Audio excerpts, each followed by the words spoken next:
네, 새신자반 10번째 시간 해보도록 하겠습니다. 지난 강의 준비하는데 굉장히 어려웠었어요. 근데 이번 강의는 지난번보다 준비하기가 조금 수월했습니다. 왜냐하면 제가 굉장히 교만했던 것 같아요. 그래서 관점을 바꾸고 또 하다 보니까 정말 전해야 되는 메시지가 무엇인지를 새롭게 한번 보게 하셨습니다. 그래서 오늘은 먼저 지난주 강의에서 우리가 좀 놓쳤던 부분들, 제가 여러분들에게 좀 이 성경을 보는 전체적인 관점을 오히려 제가 지금 흐트러뜨린 게 아닌가 이런 생각이 들어서 지난 강의 이후에 좀 굉장히 많이 회개도 하고 또 아픈 시간도 보내고 그랬습니다. 근데 그러면서 하나님께서 저에게 또 일주일 동안에 많은 하나님과의 깊은 그 교제가 있었던 것 같아요. 그래서 개인적으로는 지난 한 주간의 강의가 굉장히 힘들게 준비했고 준비를 통해서 이거저거 많이 생각할 수 있는 시간들을 저에게 갖게 하신 것 같습니다. 오늘은 첫 번째 시간으로 우리가 이제 창조과학회라고 하는 게 이제 우리가 이제 뭐 법조계도 그렇지만 뭐 신약도 우리가 성서학 관련해서 뭐 구약학회, 신약학회, 뭐 창조과학회 이렇게 여러 가지 이제 신학자들이 모여서 모임을 만든 게 있는데 그 창조과학이라고 하는 것이 끼친 성서학적인 폐해 이걸 먼저 우리가 짚고 넘어가야 될 것 같아요. 그래서 창조과학회가 나름대로 공헌한 것도 상당히 많이 있어요. 그런데 창조과학이 오히려 끼친 해악도 상당히 많이 크다. 먼저 그걸 짚고 넘어가지 않고 우리가 그 부분을 반성하지 않고 넘어가면 오히려 계속해서 우리의 이제 원래 성서가 얘기하고자 하는 근본을 우리가 놓치고 그 본질적인 것을 자꾸 놓치고 가는 그런 것들의 폐해를 우리가 계속 같이 보게 된다는 것입니다. 오히려 이제 창조과학은 나름 성경의 권위를 세우기 위해서 공헌한 측면이 분명히 있긴 있어요. 그런데 그로 말미암아 잃어버린 것이 훨씬 더 많다는 것이 성서학자들의 지배적인 견해예요. 그래서 사실은 성서학자들이 창조과학계에서 나오는 것들을 사실은 썩히 즐거워하고 그런 부분들에 큰 관심을 갖고 있지 않죠. 그런데 어찌됐든 창조과학계가 나온 것이 믿지 않는 사람들 그리고 또 성서에 대해서 믿고 싶은데 이성으로 이해되지 않아서 성경을 보지 못하는 사람들에게 어느 정도 일정 부분 공헌을 한 측면이 분명히 있습니다. 그렇지만 근본적으로는 성경은 그렇게 보는 게 아니기 때문에 그들로 통해서 잃어버린 것이 더 크다 이런 겁니다. 예를 들어보면 우리가 고흐의 미술을 보면서 고흐의 미술을 딱 관찰해 보면 그 안에 담긴 화가의 작품 세계라든가 고흐가 생각하는 그 작품 세계의 아름다움을 보는 거잖아요. 근데 그런 걸 보도록 우리가 교육하고 훈련하지 못하고 고흐의 그림을 보면서 물감은 저게 어디서 산 것이고 저 물감을 구성하고 있는 저 염료의 성분은 무엇이고 그리고 붓질은 어떻게 이루어지는지를 보게 되면 고흐의 작품에서 보여지고 있는 그것도 그 작품 세계에서 우리에게 말하고자 하는 본질을 우리가 놓치는 것이 되는 것처럼 마찬가지로 성서를 우리가 창조과학으로 보게 되면 하나님의 기본적인 메시지, 전달하고자 하는 메시지는 도외시 않채 너무나 지역적이고 엉뚱한 곳에 우리 관심을 다 소비해버리는 것입니다. 그래서 성서에 주는 이야기 안에서 주어지는 메시지에 집중해야 되는 건데 그런데 창조과학적 설명이 성서의 중심을 의미에 두지 않고 의미를 둘러싼 지역적인 사실과 역사성과 과학성에 치중하게 만들므로 말미암아서 성도로 하여금 성경에 보는 눈을 오히려 가로막게 되는 이런 모습을 우리가 피하기 어렵게 된다라는 지적을 피해갈 수가 없습니다. 그래서 지난 시간에 저의 설명 또한 그런 방식의 설명으로 오히려 많은 설명에도 불구하고 오히려 궁금증만 더 커지고 오히려 또 그 안에서 또 믿지 못하는 불신만 더 커지는 이런 모습으로 가지 않았나라는 생각을 보면서 개인적으로 많이 회개하는 시간 또 우리 성도님들에게 내가 성서를 보는 눈이 이렇게 봐서는 안 되는 것을 오히려 지적하지 못하고 오히려 하나님께서 우리에게 성경을 통해 주고자 하는 메시지를 제대로 전달하지 못한 게 아닌가라는 생각을 통해서 많이 좀 회개하는 시간을 가졌습니다. 하나님께서 창조하신 일과 또 하신 일을 우리의 짧은 지식으로 완벽하게 설명할 수 있다라고 생각하는 것 자체가 상당한 오만이고 교만이겠죠. 알지 못하는 것, 우리에게 그러니까 성서를 통해서 우리에게 알려준 만큼만 우리가 이해할 수 있는 것이고, 알려주지 못한 것에 대해서 우리가 추론하거나 우리가 그걸 설명해낼 수 있다는 자체가 오만이고 교만이 아닐까라는 생각도 좀 해봤습니다.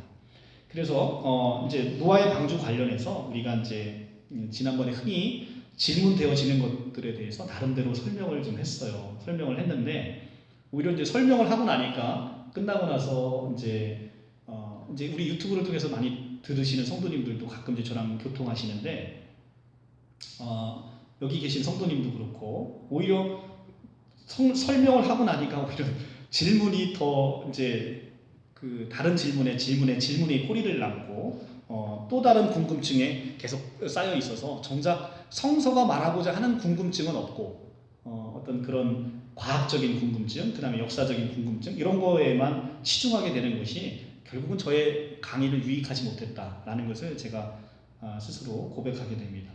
그래서 이제 끝나고 나니까 이제 이런 질문들을 하세요. 그럼 식물은 어떻게 바닷물 속에서 식물이 살 수 있었겠나? 노아의 홍수가 있다면 식물은 어떻게 바닷물 속에 살아남을 수 있을까? 그 다음에 노아의 홍수 시에 민물고기는 어떻게 바닷물 속에서 그대로 살아남을 수 있을까? 뭐 이런 질문들도 좀 있었고요. 그리고 또 방주 안에서 새끼를 낳으면 어떻게 되냐? 이런 질문도 있었고요.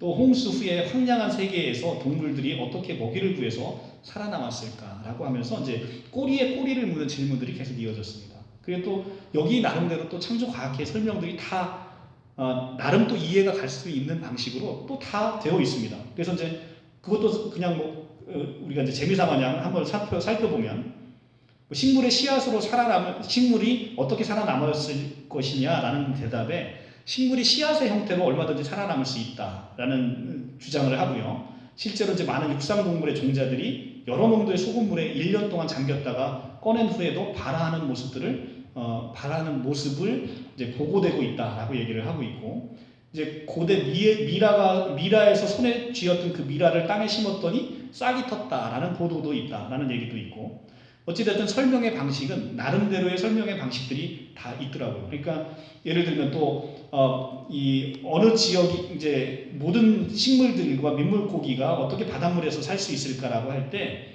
바닷물의 염분의 농도가 어떤 뭐 중간 부위, 표면 이게 염분의 농도가 다 다르기 때문에 어떤 특정한 지역에서 이 바닷물과 완전히 섞이지 않고 염분의 농도가 없는 부분으로 살아남을 가능성을 배제하기 어렵다라는 뭐 설명들, 뭐 여러 가지의 설명들을 내놨습니다. 또 새끼를 낳으면 어떡하느냐 노아의 방주에서라고 하면 그 새끼는 오히려 잡아먹으면 양식으로 삼을 수 있어서 굳이 양식을 많이 태우지 않아도 되지 않겠냐 이런 설명을 얼마든지 하는데, 그런데 어쨌든 이러한 설명들은 그 나름 설명을 들으면 뭐 그렇게 이해가 돼요. 그런데 이게 무슨 의미가 있겠는가? 이런 설명이 대답은 또 다른 질문을 낳고 또 누군가는 성경에서 하고자 하는 메시지의 본질을 놓친 채 질문의 질문만을 계속 연구하는 이런 우리가 잘못을 범하게 되는 것이 바로 이런 식의 가르침. 그래서 창조과학계가 욕을 먹고 있는 가장 결정적인 이유는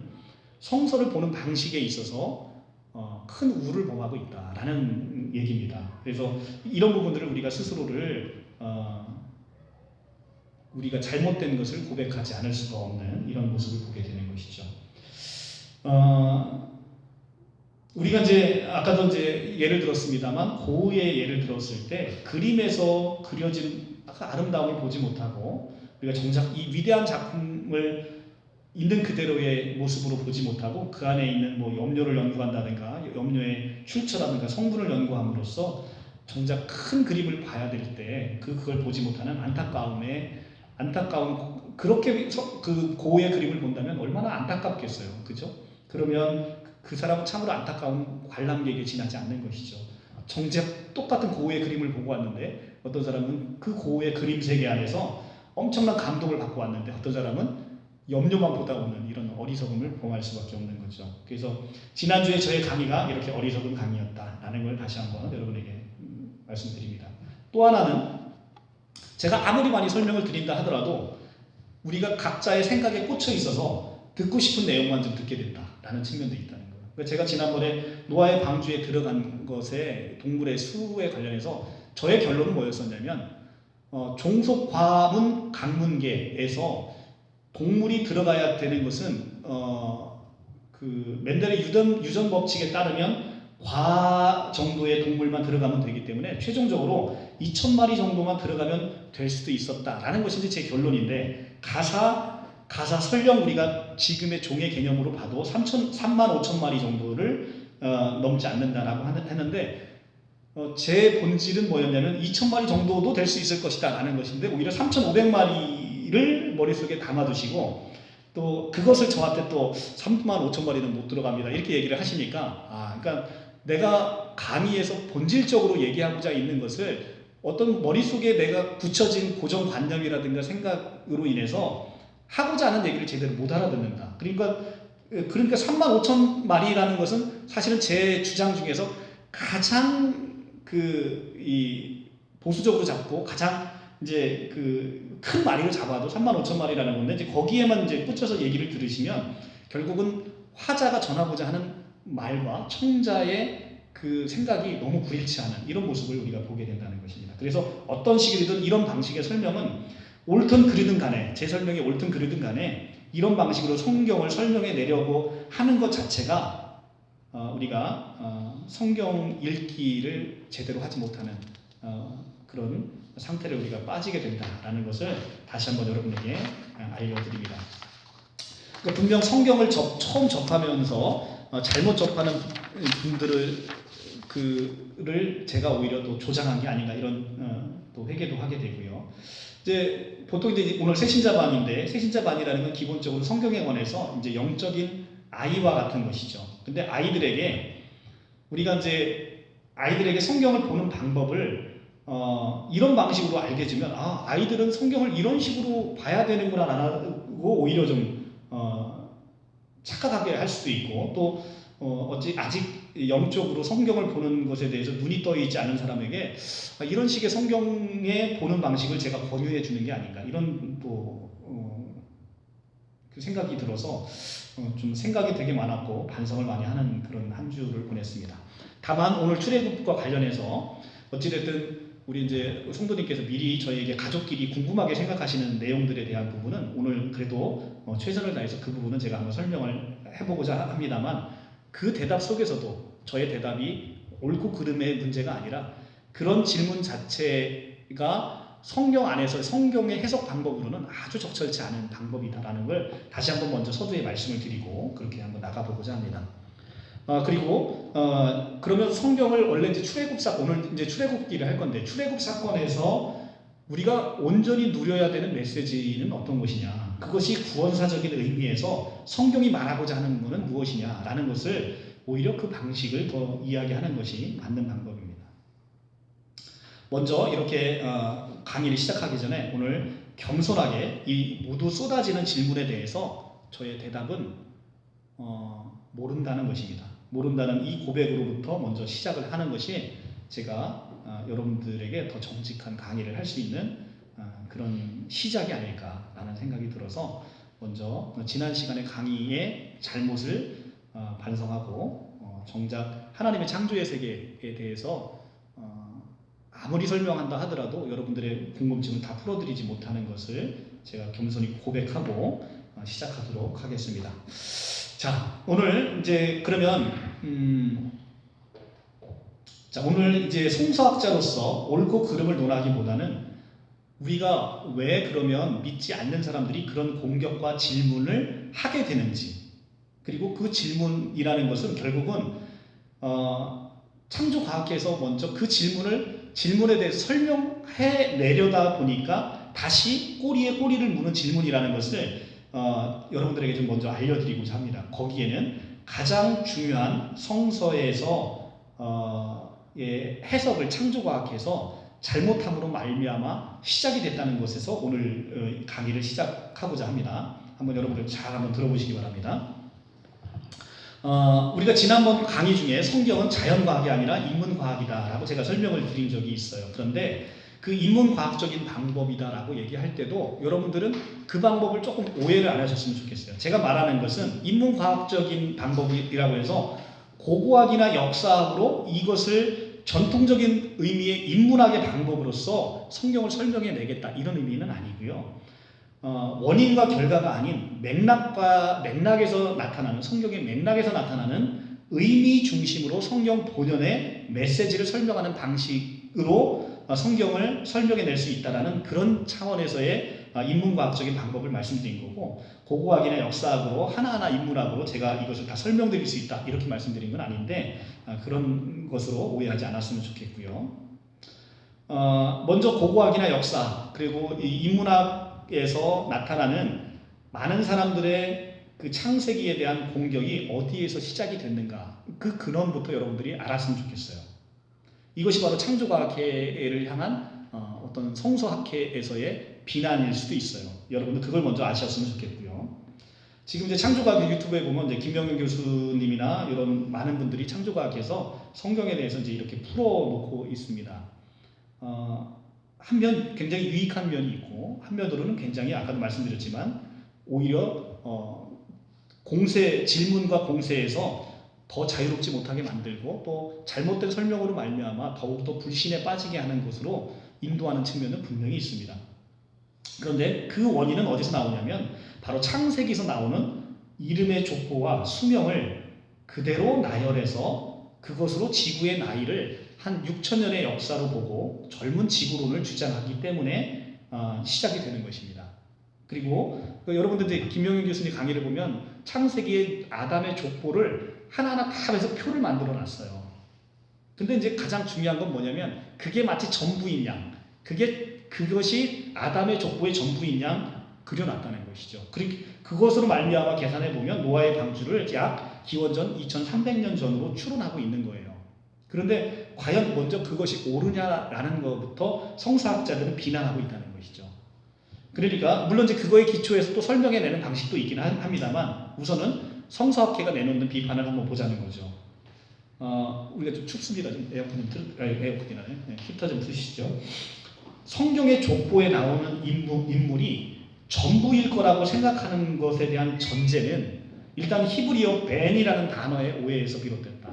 히브리어 벤이라는 단어는 단순히 아들로만 해석되는 게 아니라 손자도 벤이라고 표현하고 있고 후손을 벤이라고 표현하고 있다는 거예요. 그러니까 히브리 단어의 벤이라는 단어의 오해에서 비롯됐고, 둘째는 우리가 이제 성경의 족보에 나온 사람들이 그 사람들이 전체가 아닐 거라는 것은 성경의 이제 단어를 통해 볼 수 있고, 우리가 요한복음 20장 25절에 가면 이런 말씀이 나옵니다. 요한복음 20장 25절은 직접 한번 보고 갈까요? 네, 요한복음 20장 25절 한번 보고 가겠습니다.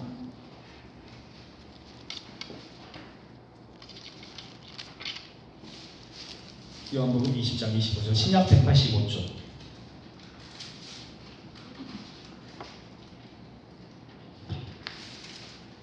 진짜 에어컨 나오는데 이거.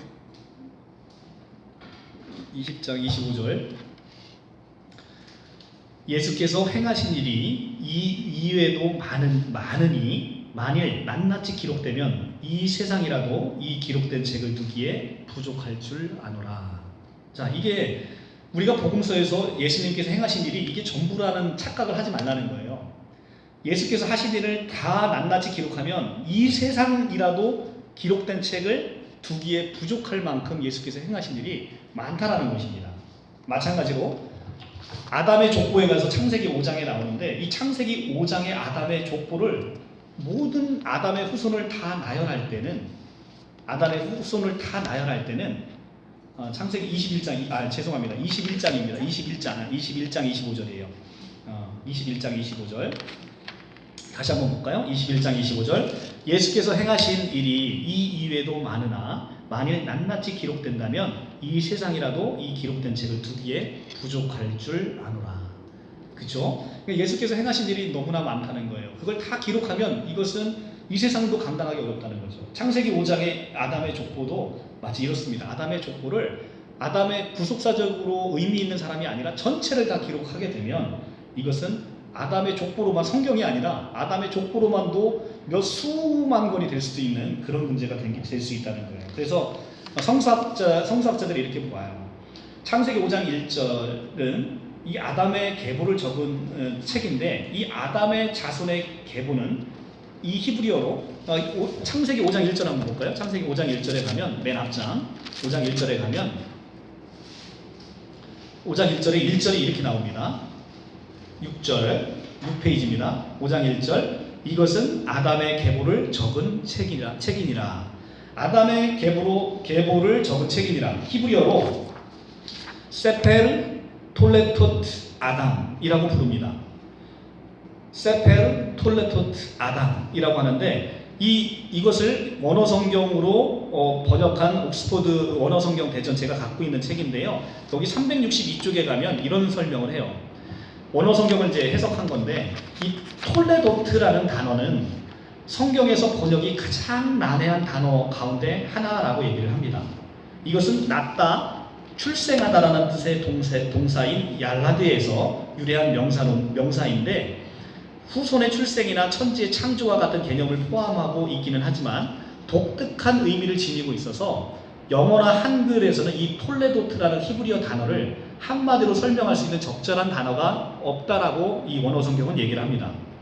이 톨레도트는 단순히 어떤 인물의 탄생이나 결혼 혹은 사망에 관한 족보가 아니라 개인의 업적을 기록한 사적인 것도 아니라는 의미를 먼저 갖고 있고, 구약 성경에서의 이 톨레도트의 용례를 보면 출생과 세대라는 의미로 사용된 것도 있지만, 가장 중요하게 사용된 것은 성경에서 말하는 역사, 곧 하나님의 구속사에 중요한 의미를 지니고 있는 부분을 발췌하여 기록하고 있다는 점에 있다는 거예요. 그러니까 이 톨레도트는 하나님의 구속사에서 중요한 의미를 지니고 있는 사람들을 발췌했다라고 보고 있다는 거예요. 그래서 성경의 이 톨레도트는 모든 사람들의 족보를 다 기록하지 않으며 모든 사람의 업적을 다 기록하지도 않는다고 얘기합니다. 오직 성경은 하나님의 구속사의 의미에 있는 내용들만 선별해서 기록하고 있고, 바로 요한복음도 바로 그러한 차원에서 하나님께서 하신 일 중에, 예수님이 하신 일 중에 중요한 구속사적인 의미가 있는 것만 선별해서 기록을 해놨고, 예수님의 모든 행적을 다 기록해 놓으면 온 세상이라도 받을 수 없다라고 얘기를 하고 있다는 겁니다. 그러면 결국은 이 본문의 톨레도트라는 이 히브리 단어는 역시 인류의 시발점에 관해서 아담의 자손의 계보 중에 구속사에 의미 있는 사람들만 밝힘으로써 하나님이 앞으로 그들 가운데 어떻게 역사하시고 또 어떤 자손을 통해서 자신의 구속사를 이끌어 가실 것인가 하는 것을 보여주시는 의도를 담긴 것이 훨씬 강하다라고 성서학자들은 보고 있습니다. 이런 의미에서 보게 되면 창조과학회에서 창세기의 족보를 이용해서 지구의 젊은 나이를 주장하는 거나, 이를 기초로 해서 노아의 방주 사건을 기원전 2300년쯤으로 보고 있는 것이 대단히 옳지 못할 가능성을 상당히 우리에게 암시하고 있다는 것입니다. 그렇다고 본다면 우리가 노아의 방주가 2300년으로 전제를 하고서 설명되어지는 모든 이야기들이 사실은 굉장히 터무니없는 얘기라는 거예요. 이 성서학자들 입장에서 보면, 아니 언제 성경에서 노아의 방주가 2300년에 있었다고 얘기하느냐 라는 질문으로 모든 질문을 다 제압을 해버리는 것이죠. 그래서 오히려 이런 주장으로 말미암아 여기저기 공격당하고 이를 방어하는 데 소비해서 정작 성경에서 누려야 할 은혜의 메시지를 놓치는 것이 더욱더 안타깝다라는 것이 성서학자들의 기본적인 입장이다라는 것을 보게 됩니다. 정작 창세기 5장의 아담의 계보에서 우리가 봐야 될 것은 우리가 하나님의 숫자인 천사를 살지 못한다는 것에 초점이 있습니다. 아담의 족보 안에서 지금 가장 오래 살았던 사람도 969세 밖에 살지 못했어요. 그러니까 천사를 살지 못한다는 것에 가장 중요한 의미가 있다는 것입니다. 그리고 창세기 5장에서는 어떻게 지금 표현을 하고 있습니까? 우리가 이제 가장 오래 살았던 무드셀라가 969살을 살았고, 그리고 창세기 5장의 아담의 족보의 역사는 몇 살을 살고 죽은 데 초점이 있어요. 몇 살을 살고 죽은 데 초점이 있습니다. 그런데 바로 신약으로 딱 넘어와서 마태복음 1장을 한번 볼까요? 마태복음 1장에 가면, 마태복음 1장에 가게 되면 예수 그리스도의 계보가 나옵니다. 5장에서는 아담의 계보가 나와요. 근데 우리는 마태복음 신약 성경의 첫 번째가 계보로 시작이 돼요.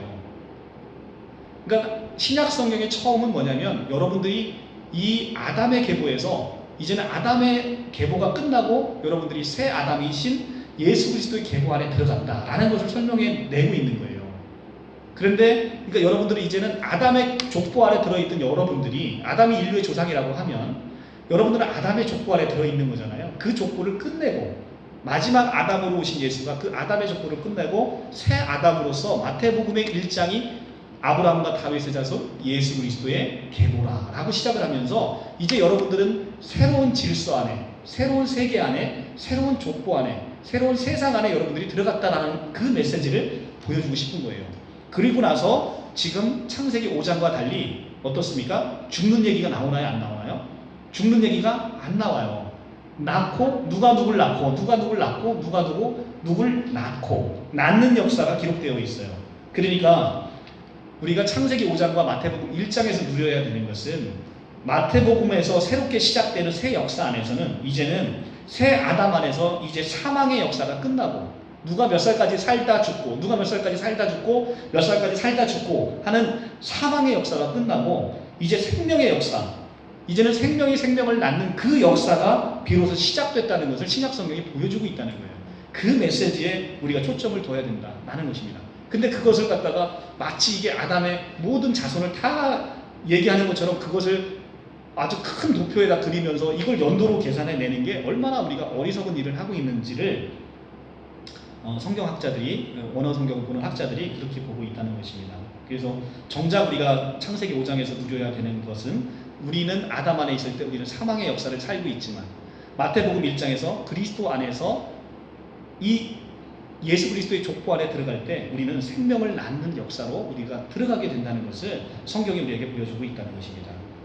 아담의 족보를 구속사에서 중요한 인물의 기록으로 보게 되면, 이제 고고학이나 역사학에서 사람들이 갖고 있는 성경의 모순과 불일치라는 것을 주장하고 있는 모든 내용들이 사실은 우리가 해결이 되는 것입니다. 그래서 사실은 성경에서 우리에게 알려주고자 하는 것은, 이것이 뭐 노아의 방주가 몇 년도에 있었다, 아담으로부터 아담의 후손까지 해서 지구의 연대가 정확하게 뭐 6,000년이니 7,000년이니 그걸 지금 성경에서 얘기해주고자 하는 게 아니라는 거예요, 기본적으로. 근데 거기에 초점을 맞추다 보니까 엉뚱한 고고학이나 역사학에서 그런 공격이 들어오는 것에 대해서 우리가 많은 에너지를 버릴 수밖에 없다는 안타까움이 있다는 것입니다. 그리고 또 하나 우리가 설명을 이어갈 때 주의해야 될 것은, 우리가 논하고 있는 고고학이나 역사학이라고 하는 것도 마치 우리가 이것을 진리인 양 전제로 사람들은 성경을 공격해 오고 있다는 거예요. 그러니까 그것은 마치 옳고 성경에서 얘기하는 건 틀리다는 이미 선입견에서 전제한 질문들인 것이죠. 그런데 고고학이라고 하는 것은 본디 우연의 학문이라고 사람들이 얘기합니다. 고고학이라는 건 발견되어야만 비로소 의미가 있는 거기 때문에 우연의 학문이라고 얘기합니다. 그리고 역사학이라는 것도 심지어는 현대 역사조차도 제대로 규명하지 못해서 우리가 수정되는 경우를 종종 볼 수 있을 만큼 완벽한 것이라는 전제를 깔고 대화를 나누게 되면 서로 무의미한 대화만 오간다는 것이죠. 진화론과 마찬가지로 지나간 시대의 흔적을 가지고 역사적인 사실들을 탐구하고 분석하는 것이 고고학적 고찰인데, 이 고고학적인 고찰들도 완전하고 정확한 실험적인 사실이 아니라는 것입니다. 기록된 것으로 역사적인 문헌들조차도 오늘날 많은 오류를 포함하고 있습니다.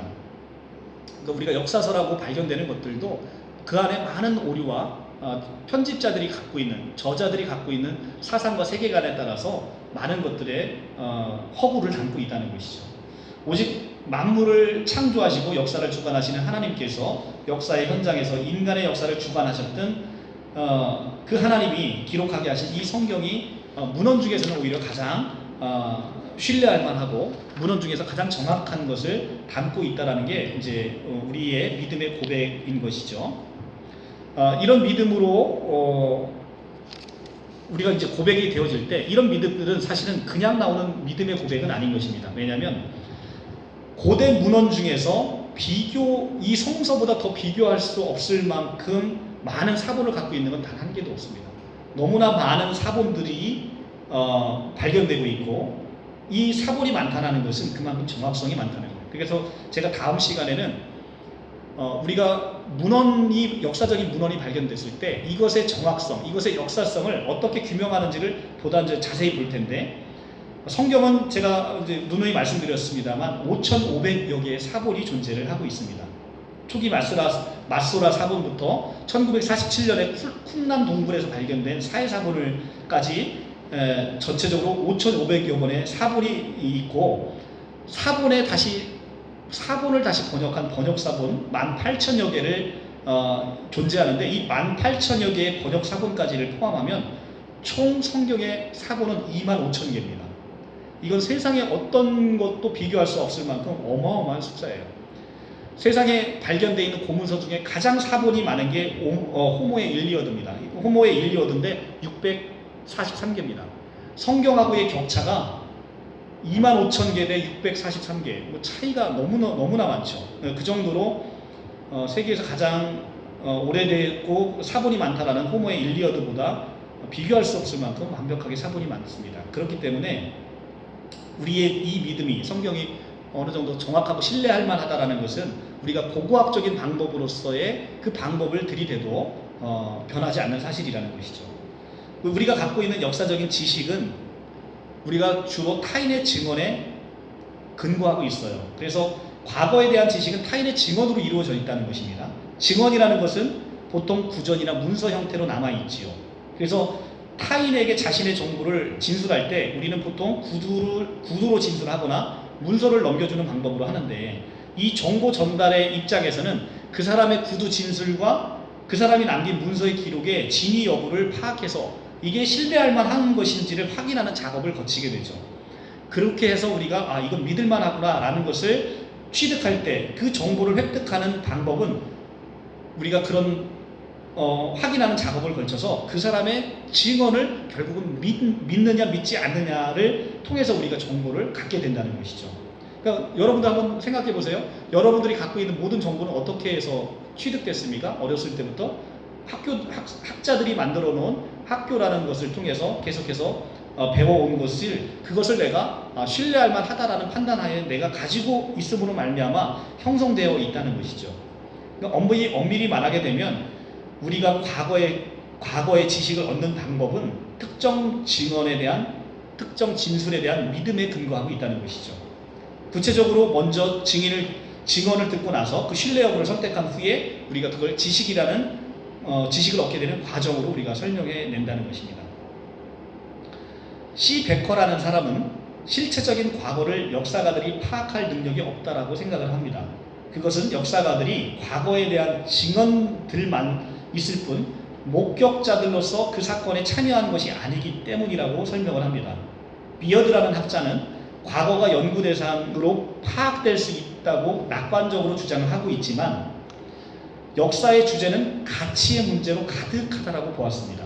즉 역사가조차도 역사의 서술을 위해서 자료를 선택하고 배열할 때 가치 판단을 하게 된다는 거예요.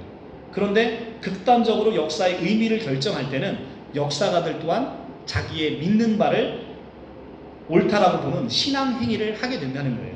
그럼 결국은 우리가 보고 있는 역사라는 것도 궁극적으로는 신앙 행위의 일종으로도 볼 수 있다라고 얘기하고 있는 것입니다. 그래서 우리는 19세기의 의미에서의 과학적인 역사라는 것은 없다. 심지어는 과학적인 과학도 없다라는 얘기가 종종 일어나게 됩니다. 왜 그런 말들이 오가냐면 이 과학 철학이 발달할수록 타당한 지식을 판단하는 준거 기준이라고 하는 것은 결국 종교나 윤리나 정치적인 영역임이 더욱더 분명해졌기 때문이라고 합니다. 어느 누구도 과거의 목격자가 아닐 뿐더러 실험으로 그 과거를 재현할 수도 없기 때문에 이 역사적인 지식이라는 것은 너무나 불완전한 것이라는 거죠. 따라서 지난 세기 동안의 역사 연구는 과학적인 성격을 규명하기보다는 역사는 예술이라는 관점으로 이동해 왔다라고 학자들이 얘기를 합니다. 우리가 동의하든 동의하지 않든 간에 우리들의 지식이라는 것은 타인이 말하는 바를 우리가 의지함으로써 생겨나는 것입니다.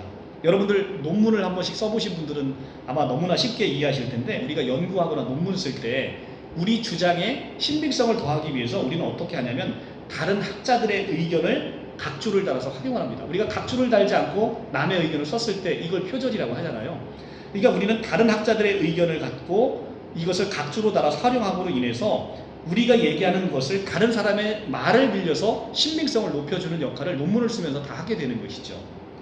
그래서 우리는 이런 사실을 아주 흔하게 보는데, 이 실증주의 역사가는 R.G. 콜린 우드라는 사람조차도 이 실증주의의 역사가인 콜린 우드도 그렇게 믿고 있다는 것입니다. 그래서 콜린 우드에 의하면 역사는 근본적으로 누군가가 무엇을 기억한다고 말할 때 그를 신뢰하는 행위라고 정의하고 있습니다. 그렇게 누군가의 증언을 믿을 수 있는 사람이 바로 역사가라는 것이죠. 그래서 고고학적인 자료를 우리가 보게 되면 이 고고학적인 자료가 항상 객관적이고 중립적인가, 보수적 입장이든 진보적 입장이든 상관없이 이 고고학의 연구 자료가 과연 객관적인 데이터가 될 수 있는지를 우리가 한번 생각해 볼 필요가 있습니다.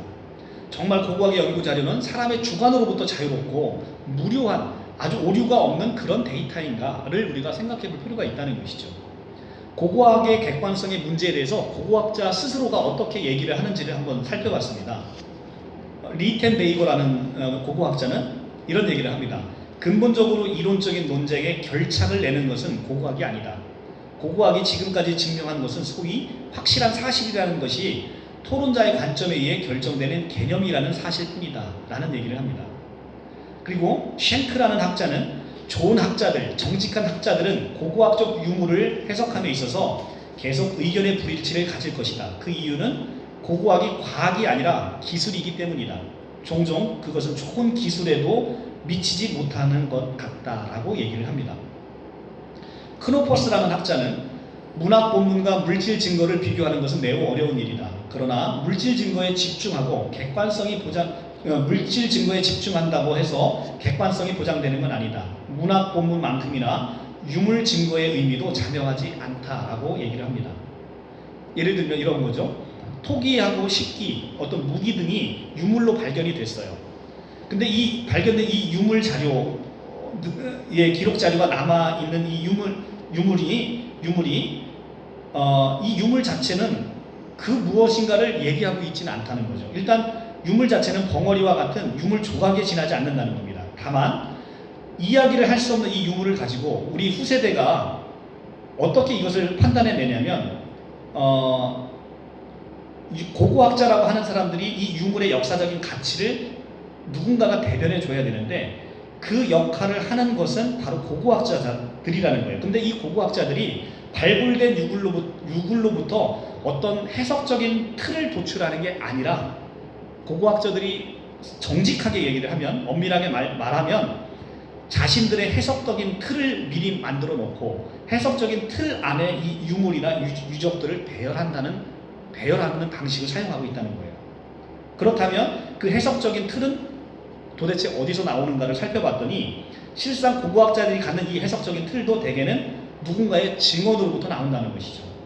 누군가의부터 증언이라는 것은 고대인 자신의 행적을 기록하거나 고대인들의 증언에 기초해서 현대 학자들이 만든 역사적인 서술에 의존한다는 것입니다. 그것이 없다라고 한다면 고고학자들은 아예 학술적인 발굴 작업조차 시행할 수 없다는 거예요. 그러니까 이런 해석적인 틀에는 고고학자들이 가진 지식이나 가치 판단으로부터 혹은 그 연구가가 속한 공동체의 관점으로부터 상당한 영향을 받게 된다는 것입니다. 그러니까 그들이 갖고 있는 가치관, 그들이 갖고 있는 지식의 이 불완전한 지식에 상당한 영향을 받게 된다는 것이죠. 실상 고고학의 자료에 대한 해석은 엄청난 논쟁의 영역이었고 대개는 정설로 합의된 부분이 거의 드물다고 합니다. 가령 우리가 이제 고조선의 유적지로 12대영자 유적, 더 좁게는 신양의 정가화자 유적이 지목되고 있는데 이 요동 지역의 유물들이 소멸되는 시점에 고조선이 평양으로 옮겨갔다라는 해석을 내리고 있는데, 그러나 구체적으로 어느 유적이 고조선의 지표 유적인지가 상당히 논란이 많고, 한반도 북부의 청동기 문화와 요령 청동기 문화에 어떤 관계가 있는지도 논쟁거리라고 얘기를 합니다. 그래서 이 고고학의 연구 자료도 연구자들의 해석이나 문헌의 증거로부터 영향을 받는 만큼 언제든지 반박될 가능성이 열려 있다는 것입니다. 지금까지 제가 복잡하고 어려운 설명을 했는데요. 이게 결론인 거예요. 그래서 고고학의 연구 자료들이 우리가 얼마든지 반박의 가능성이 열려있는 불완전한 지식이다 라는 것을 지금 여러분들에게 먼저 전제로 설명을 드리고 싶은 것이고요. 이 고고학 자료는 결국은 과거를 이해할 절대적인 기준이 될 수 없다라는 큰 전제를 여러분들에게 먼저 말씀을 드리고 싶습니다. 이 고고학의 유물에서 유래되는 자료는 다른 문학적인 표현들과 마찬가지로 서사 과정에 대한 선택, 설명, 그리고 해설을 하는 고고학자들 개개인의 가치 체계에 상당히 의존할 수밖에 없다. 이것이 바로 리텐베이어라는 학자의 주장입니다. 그래서 이 고고학이라는 것은 그 고고학자의 가치관에 의존하기 때문에 우리가 그 가치 세계에서 결국 우리가 그 가치 세계를 우리가 믿을 것이냐 말 것이냐의 또 하나의 선택의 문제, 신앙의 문제가 그 안에서 자리 잡게 된다는 것이죠. 어느 역사 기록들도 마찬가지입니다. 고고학과 마찬가지로 역사 기록들이 이념에서 자유롭지 못하다는 거예요. 고대 근동 지역에서 발견되어 있는 많은 유물과 유적들을 보면 대개 왕들의 치적을 실제보다 부풀리거나 아수르처럼 다른 왕의 치적을 가져오는 사례가 왕왕 존재하고 있다는 거예요. 왜냐하면 왕들의 치적을 높여주는 거예요. 그래야만 왕들의 치적을 높여줘야만 그 왕이 위대한 왕이 되기 때문에 그 왕을 신처럼 숭배할 수 있는 사상들이 번져 있다는 거예요. 그러니까 그렇게 발견된 유물과 유적에서 발견되는 그런 문헌들을 우리가 액면 그대로 믿을 수도 사실 없다는 것이죠. 그래서 아이러니하게도 구약 성서의 역사성을 증명해 주었다고 평가를 받는 메사석비조차도 금오스 신을 찬양하는 등 매우 이념에 편향되어 있다라고 얘기를 합니다. 그렇기 때문에 모든 기록이 이 이념적인 만큼 특정 기록에 더 우선권을 줄 수 있는 이유는 없다는 거예요. 그러니까 이거에 비춰보면 이 성경이 틀렸다라고 할 때 우리는 이거에 우선권을 둔다는 거예요. 이것에 우선권을 주는데 이 우선권이 갖고 있는 이것도 상당히 이념적이고 불완전한 지식이기 때문에 이걸 비추어 이거를 판단하는 건 너무나 잘못된 비판이라고 얘기를 하고 있다는 것입니다. 이런 종류의 우리가 비문이라는 것을 발견할 때 이 비문에서 중요한 것은 어떤 사실에 대한 충실, 균형 잡힌 평가, 역사적인 고증, 객관적인 고려가 아니라 이 비문을 통해서 중요한 것은 그 왕에 괄목할 만한 업적, 그 다음에 실패보다는 성공, 그리고 업적에 있어서는 왕의 역할을 강조하는 것이 아주 고대 비문의 특징이라는 것입니다. 그래서 왕은 모든 행위의 중심에 서 있고요. 이런 비문에 제시되는 것은 아수르의 이념에 따지면 바로 이런 비문 자체에 부풀려져 있는 것이 그냥 진리라고 여겨져 왔다는 것이죠. 먼저 아수르의 왕궁 문서들은 대개 왕들의 치적을 과장하는 특징이 있습니다. 어떤 면에서는 사건을 과감하게 생략하는 등 매우 선택적으로 기록하고 있고, 게다가 그 당시의 모든 국가들의 역사들이 구약 성서처럼 종교적인 문서의 특징을 가지고 있습니다. 그러니까 이집트의 파라오를 마치 신의 아들로 선전하는 이집트의 선전물들이 대표적으로 이렇게 종교적인 문서의 특징을 가지고 있다는 것이죠. 게다가 근동 역사가들이 필요하면 왕들의 업적을 서로 바꿔치기 하는 예가 있습니다. 일례로 아수르의 기록에서 사르곤 2세 때 사마리아를 정복했다라고 하는데 구약 성서와 바벨론 왕조 실록은 오히려 살만에셀 5세라고 주장을 하고 있습니다. 되게 후자가 근거가 있다라고 역사학자들이 평가를 하고 있는데, 이렇듯 근동 역사가들은 이 사르곤의 서기관들이 살만에셀의 업적을 스리슬쩍 사르곤의 업적으로 옮겨서 적었다라고 성서학자들이 얘기한다고 하고 있습니다. 결론적으로 이런 이념이 완전히 배제된 역사적인 서술이라는 것은 존재하지 않는다는 겁니다. 따라서 이념이 개입되어 있다는, 근데 또 우리가 이념이 개입되어 있다는 이유만으로 역사 연구를 완전히 배제하게 된다고 한다면 우리는 신뢰할 만한 역사적인 증언은 어디서도 발견할 수 없다는 거예요. 그러니까 이념적으로 기록된 서술이라 할지라도 가장 기초가 되는 구루터기 사실을 우리는 뽑아낼 수는 있다는 것입니다. 그런데 기본적으로 이런 역사적인 서술이 이념적인 서술을 다 가지고 있다라고 얘기를 한다는 거죠. 기독교의 최고 지성인이었던 프란시스 셰퍼 목사님, 미국의 기독교 철학자이신데요. 이분이 다음과 같은 이야기를 하셨습니다. 우리에게 상당히 좀 귀감이 되는 얘기가 아닌가 싶습니다. 오늘 제가 한번 읽어볼게요. 오늘날 과학이론과 성경의 가르침 사이에 문제점이라 생각되는 것을 만났을 때 우리로서 취해야 할 법칙은 마치 고고학적인 이론이 언제나 옳은 것이냐 전전긍긍하지 않아야 한다는 것이다. 우리 시대의 과학을 포함하여 과학의 역사에는 후대의 역사에서 부정되는 이론에 대한 엄청난 독단주의가 흔히 나타난다. 그러므로 우리가 오늘날 과학이론을 무턱대고 받아들여야 할 근본적인 이유가 없다. 또한 현재 과학이론이 성경이 가르치는 바와 상충한다고 해서 그리스도인이 안절부절해야 될 근본적인 이유가 없다. 유한하고 편견과 오류가 가득한 인간이 만든 불완전한 과학이론과 고고학과 가변하는 학문적인 연구들을 전혀 무고한 것으로 착각하는 오류를 범하지 말기를 바란다 라고 얘기를 하고 있습니다. 우리가 오늘날 많은 사람들이 과학적인 진리가 언제나 진실한 것이냐 생각하는 경향이 있습니다. 우리는 이런 경향에 반대를 하고 있습니다. 우리는 충분히 시간을 두어서 우리가 보기에는 과학과 계시 사이에 모순점으로 보이는 것이 과연 과학이 제시하는 이론이 틀렸다는 것을 의미하는 것인지, 아니면 성경의 가르침이 우리가 생각하는 것을 우리가 다시 한번 생각해 보아야 함을 의미하는 것인지는 다시 한번 깊이 생각해 볼 필요가 있다고 합니다. 과학이라는 것은 우리가 알다시피 과정과 가설의 학문이라고 합니다. 결과만을 배워서 과학을 알 수 없죠. 우리는 그런데 그런 식의 공부를 늘 해왔다는 거죠. 과학의 결론만을 배워왔다는 거예요. 그래서 과학의 원리를 위주로 배우는 게 아니라 과학의 공식만을 외우고 점수 따는 공부만을 해왔다는 거예요. 그러다 보니까 어떤 우를 범했냐면, 여러분들 혹시 수금지와 목토 천해명 기억나시나요? 그게 진리인가요? 요즘 이 명왕성이 퇴출됐다는 얘기는 들어보셨습니까? 명왕성은 더 이상 행성이 아닙니다. 명왕성이 첫 발견된 게 1930년에 천문학자들 사이에서 이 명왕성이 행성이 아닌 소행성에 불과하다는 주장이 1930년대부터 제기되어 있었어요. 근데 이 명왕성이 다른 행성에 비해서 너무나 크기가 작고 공전 궤도는 다른 행성과 편이한 양상을 보이는 것으로 확인이 됐습니다. 그래서 천문학계 일부에서는 이게 미국인이 발견한 유일한 행성이기 때문에 국제천문연맹에서 수금지와 목도 천해명 해서 명왕성을 행성의 지위를 지키려 한 게 아니냐라는 불만이 1930년대부터 쏟아져 나왔다는 거예요. 그런데 우리는 그런 얘기를 전혀 알지도 못한 채 학교 다닐 때 수금지와 목도 천해명 보고 시험에 응했다는 거예요. 그런데 이런 논란을 지켜본 사람들의 목소리가 커지고 명왕성은 최근에 2007년인가요? 명왕성이 퇴출이 되어버렸습니다. 이 국제천문연맹에서 명왕성은 행성이 아니다라고 공개적으로 선언을 해버렸죠. 그런데 우리는 이런 뒷얘기를 모른 채 계속해서 이 수금지와 목도 천해명을 금과옥조처럼 외워왔던 기억들이 다 계실 겁니다.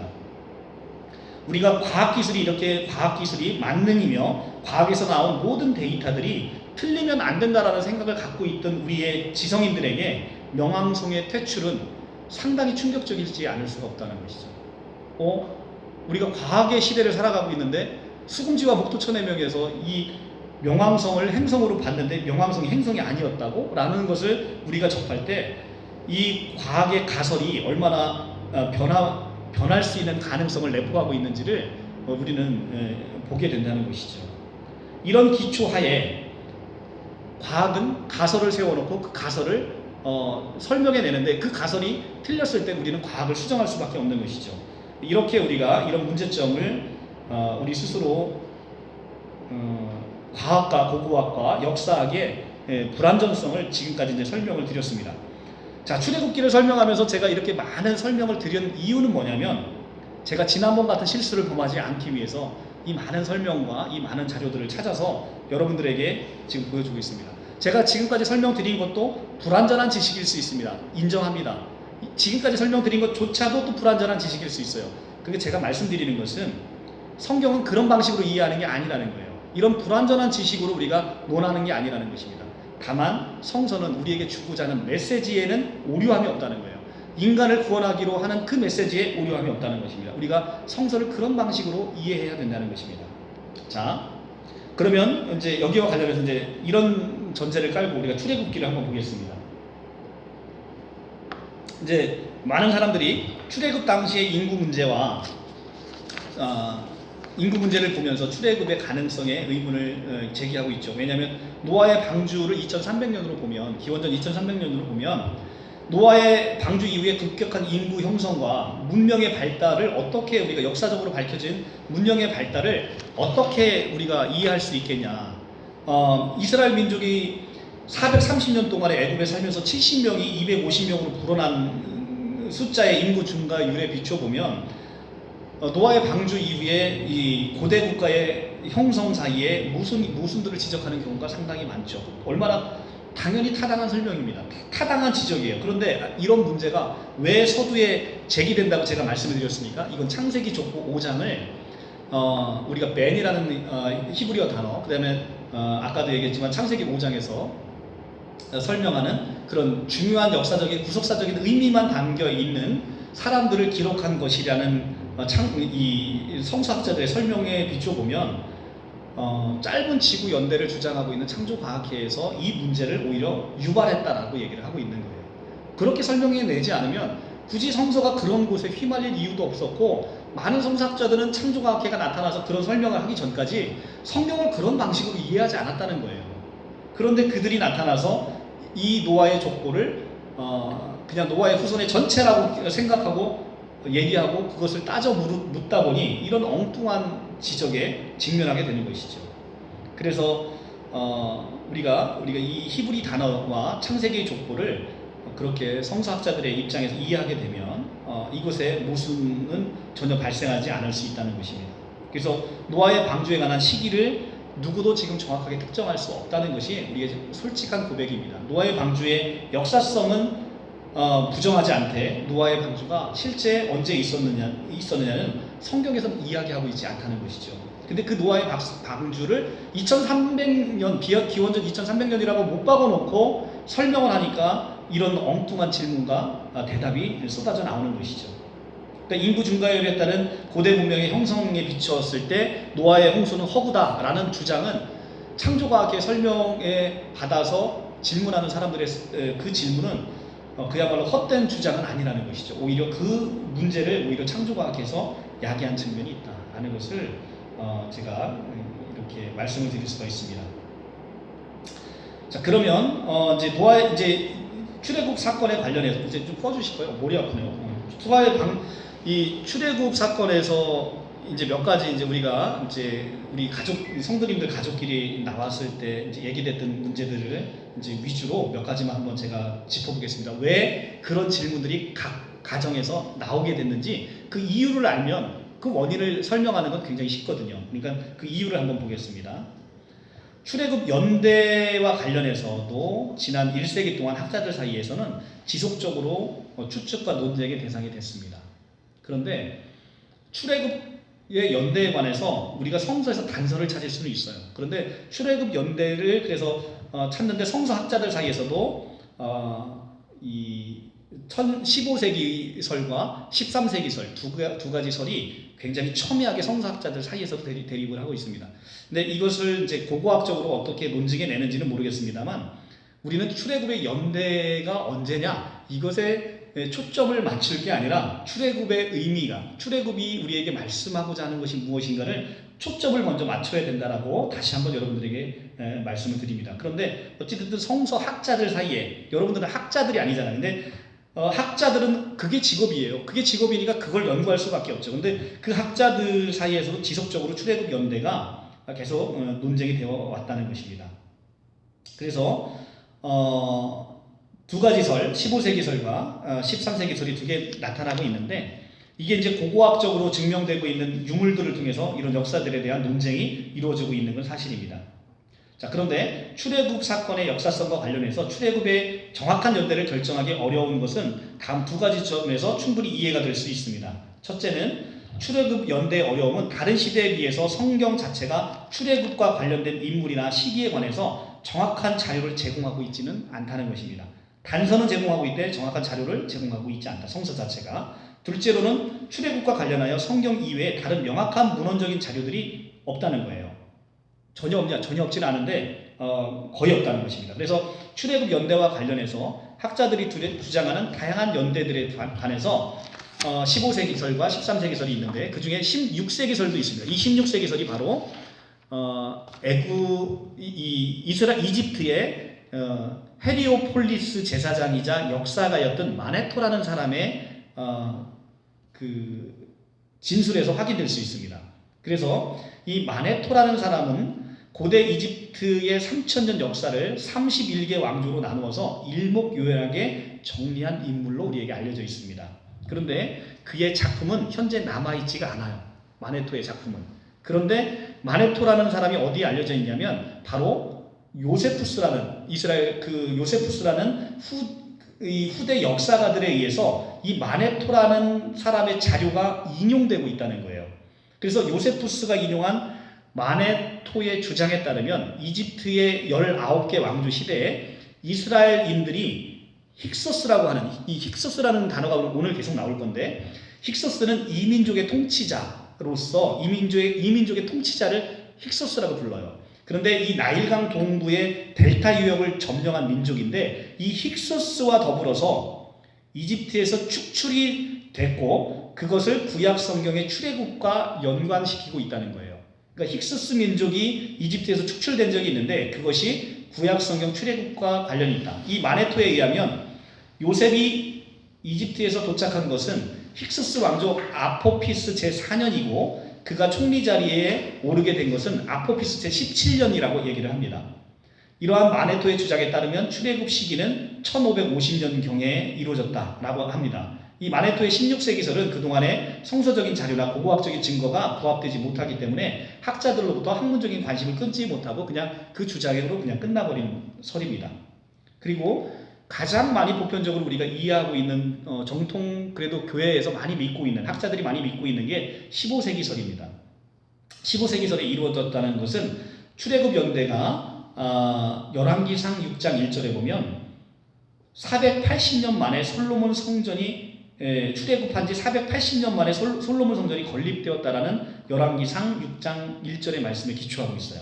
솔로몬 성전이 966년에 이루어졌기 때문에 이것에 기초해 보면 출애굽 연대가 1446년이라고 학자들이 보게 되는 것입니다. 이 성경적인 진술에 근거를 하고 있습니다. 그리고 사사기 11장 26절의 말씀도 근거를 하고 있습니다. 그리고 여기에 부합하는 여리고의 고고학적인 발굴이 있었다라고 얘기를 하고 있고요. 그리고 아마르스 서신의 하피루, 이게 이제 14세기 초반에 기록되어 있는 아마르산 서신에 의하면 이집트 변방에 있는 도시국가의 추장들이 하피루라고 불리는 자들에게 침공을 당해서 곤경에 처하자 이집트의 바로에게 군사적인 도움을 요청한 사실이 기록되어 있는데 이 하피루를 히브리인과 동일시하는데 문제가 있기는 하지만 이 부정할 만한 근거가 없다는 이유로 이것에 얘기를 하고 있고요. 메르네타 석비라는 15세기 출애굽서를 입증하는 석비가 발견이 됐다고 얘기를 합니다. 그러면 이 이집트 19 왕조인 람세스 2세의 뒤를 이어서 왕위에 오른 이 메르네타, 이름도 어렵네요. 가 즉위한 지 5년 아시아 계통의 민족들과 벌인 전쟁에서 승리한 후에 이를 기념하는 시 형식의 비문이 발견됐는데 이 메르네타 석비에 이집트에서 발견된 기념비 중에 이스라엘이 언급되는 유일한 자료가 있다는 것입니다. 그래서 이 석비에 메르네타가 점령한 여러 지역을 언급하고 있는데 이스라엘과 싸워 그들이 패배시켰다는 기록이 있는 것으로 봐서 이스라엘이 구체적으로 언급되고 있다는 사실, 그리고 메르네타 정복 당시에 이스라엘이 이미 팔레스타인에 존재하고 있고 어느 정도 세력을 갖추고 있었다고 보여주는 사실, 이런 사실에 비추었을 때 15세기설이 타당하다라는 주장을 하고 있습니다. 반면에 13세기설도 유력하게 고고학적으로 주장하고 있는데 출애굽기 1장 11절에 가면 북구스성 비동과 라암셋이라는 곳에 이제 지명이 나오잖아요. 근데 히브리인들이 비동과 라암셋에 노역을 했기 때문에 이 노역 시기는 제19세 왕조의 람세스 2세 때로 비롯된다는 겁니다. 왜냐하면 이 지명 자체가 이 람셋이 람세스의 이름을 따서 진 것이기 때문에 이 람세스 2세 때 출애굽을 했다라고 보는 것이 타당하다라는 얘기를 하고 있습니다. 이런 뭐 설득력이 있는 얘기죠. 그리고 고고학적인 증거로 발견된 게 이제 파괴된 팔레스타인의 도시가 이제 발견이 됐는데 이런 것들이 13세기 가나안 정복이 되었을 때 파괴되고 재건된 흔적으로 이제 고고학자들이 얘기하고 있기 때문에 13세기서를 뭐 얘기하는 학자들이 있습니다. 어찌됐든 중요한 것은 15세기서를 믿어라, 13세기서를 믿어라, 여러분들에게 이 얘기를 하는 게 아니라 우리가 출애굽 연대를 정확하게 규명하는 일은 성경 해석에서 굉장히 어려운 일이다라는 것입니다. 그렇다고 해서 15세기인지 13세기인지를 모른다 해서 출애굽의 역사적인 사실을 부인할 만한 아무런 근거도 없다는 것입니다. 자, 우리가 이제 출애굽의 배경을 한번 좀 보면 조금 더 이해가 됩니다. 이스라엘 민족이 이제 출애굽기 1장에서 겨우 70명에서 미미한 숫자로 시작이 되잖아요. 그런데 이 시작된 야곱의 후손들이 430년 만에 근동 지역의 패권자인 이집트 민족이 두려워할 만큼 번성했다라는 게 출애굽기에 나와요. 그러면 우리가 이 민족이 어떻게 이렇게 크게 번성했을까라는 것을 첫째 생각해 보게 되면 성경에서 제일 먼저 떠오르는 성경 말씀이 어떤 말씀이 떠오를까요? 하나님께서 아브라함과 이삭과 야곱에게 축복을 주시죠. 내 후손이 땅의 모래와 같고 하늘의 별과 같이 많으리라. 자, 하나님께서 축복하시는데 우리가 이제 신약을 이해하는 방식은 어떻습니까? 예수님이 어떻게 동정녀에서 탄생하시지? 예수님이 어떻게 죽고 나서 부활을 하시지? 이게 물리적으로 과학적으로 가능한 일이냐? 불가능하잖아요. 그러면 우리의 대답은 뭐예요? 하나님께서 하신 일이잖아요. 우리의 대답은 그렇듯 하나님께서 아브라함과 이삭과 야곱을 축복하셨어요. 너 후손이 이렇게 많게지겠다. 그런데 그 짧은 시간에 이렇게 번성하는 것이 불가능하다? 오히려 불가능하다고 믿는 것이 하나님의 기적을 믿지 못하는 불신앙에서 시작된다라는 것입니다. 자, 그리고 둘째, 지금부터는 여러분들이 주무셔도 좋습니다.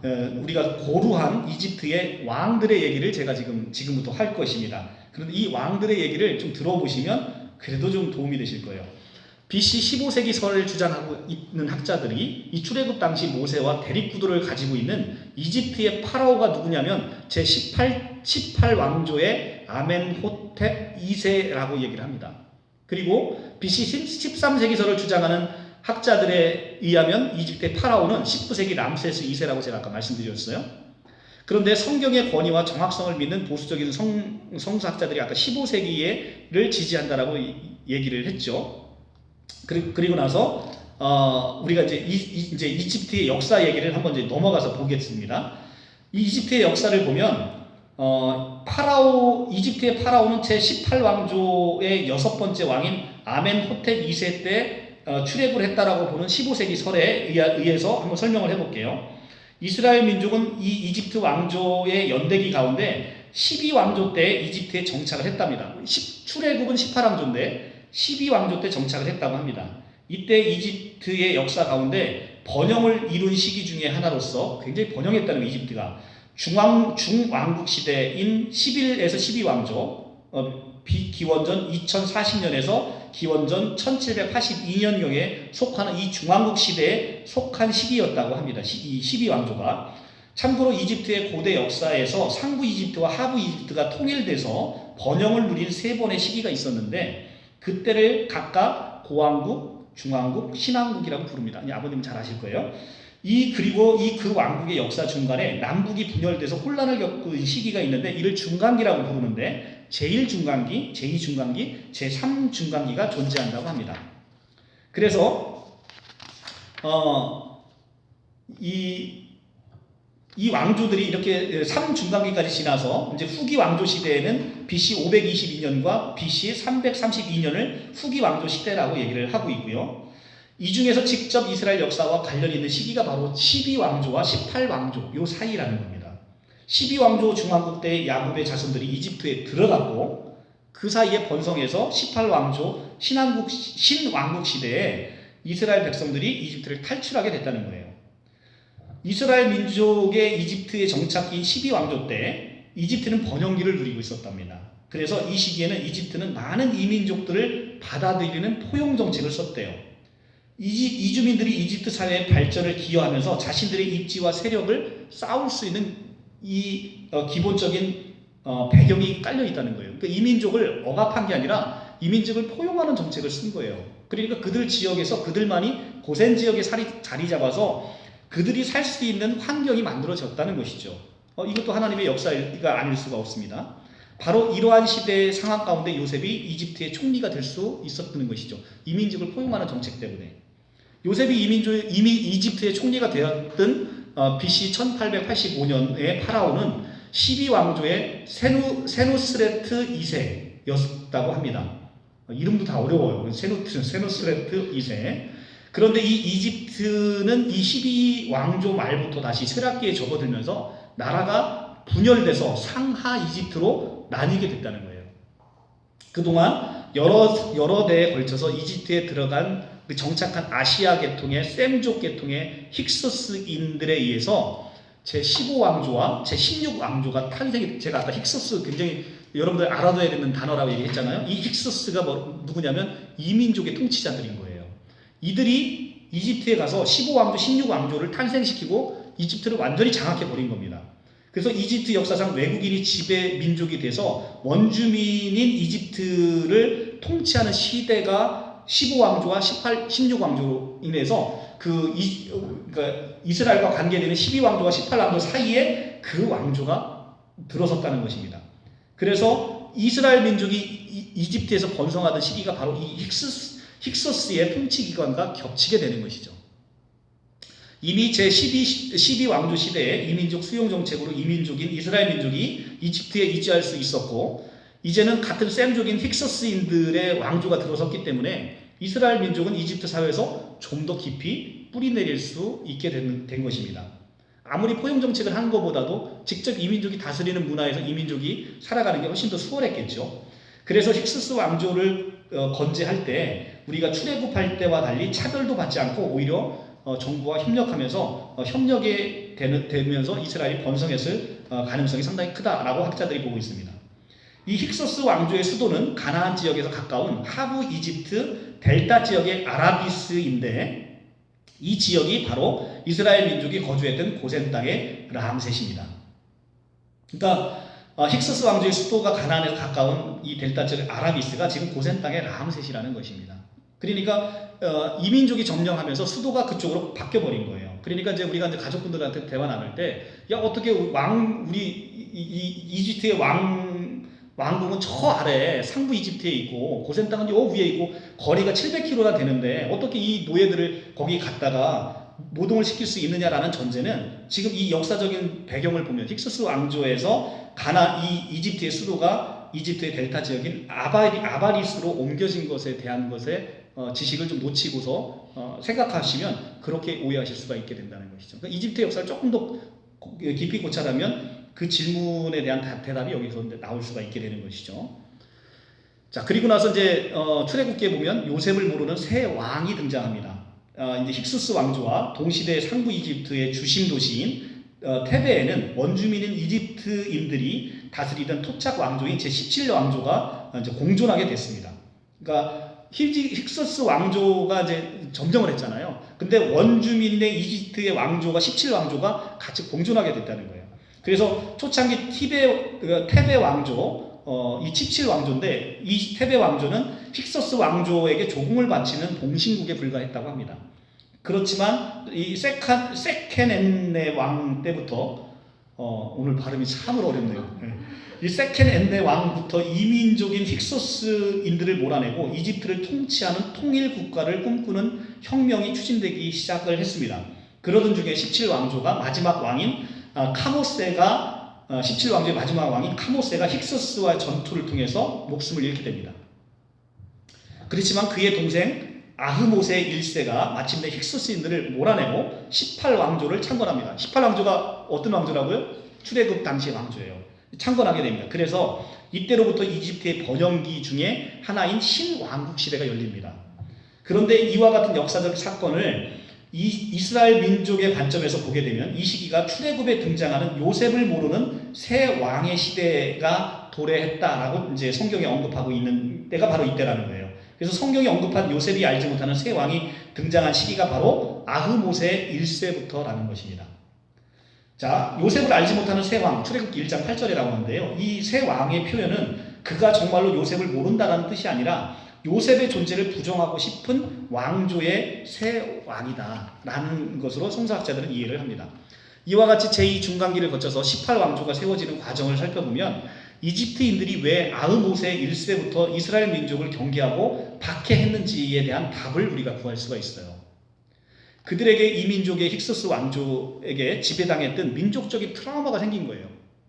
이집트를 이방인들인 이민족이 와서 힉소스 왕조를 세워서 지금 통치하고 있었잖아요. 이들을 몰아내고 나니까 이제는 이민족이 이제 징글징글한 거예요. 그러니까 이들을 지배당했던 트라우마가 생겨서 이 힉소스인들 같은 셈족인 이스라엘 민족의 번성하는 거를 그냥 보고 둘 수가 없는 거예요. 그들을 이제 위협할 만한 세력으로 커지고 있는 거를 보고 둘 수가 없는 거예요. 그래서 1장 9절에 가면 출애굽기 1장 9절에 가면 그가 백성들에게 이르되 이 백성 이스라엘 자손이 우리보다 많고 강하도다. 자, 우리가 그들에게 대하여 지혜롭게 하자. 두렵건대 그들이 더 많게 되면 전쟁이 일어날 때 우리 대적과 합하여 우리와 싸우고 이 땅에 나갈까 하노라. 여기서 우리의 대적이 바로 힉소스인들이라고 얘기하고 있는 겁니다.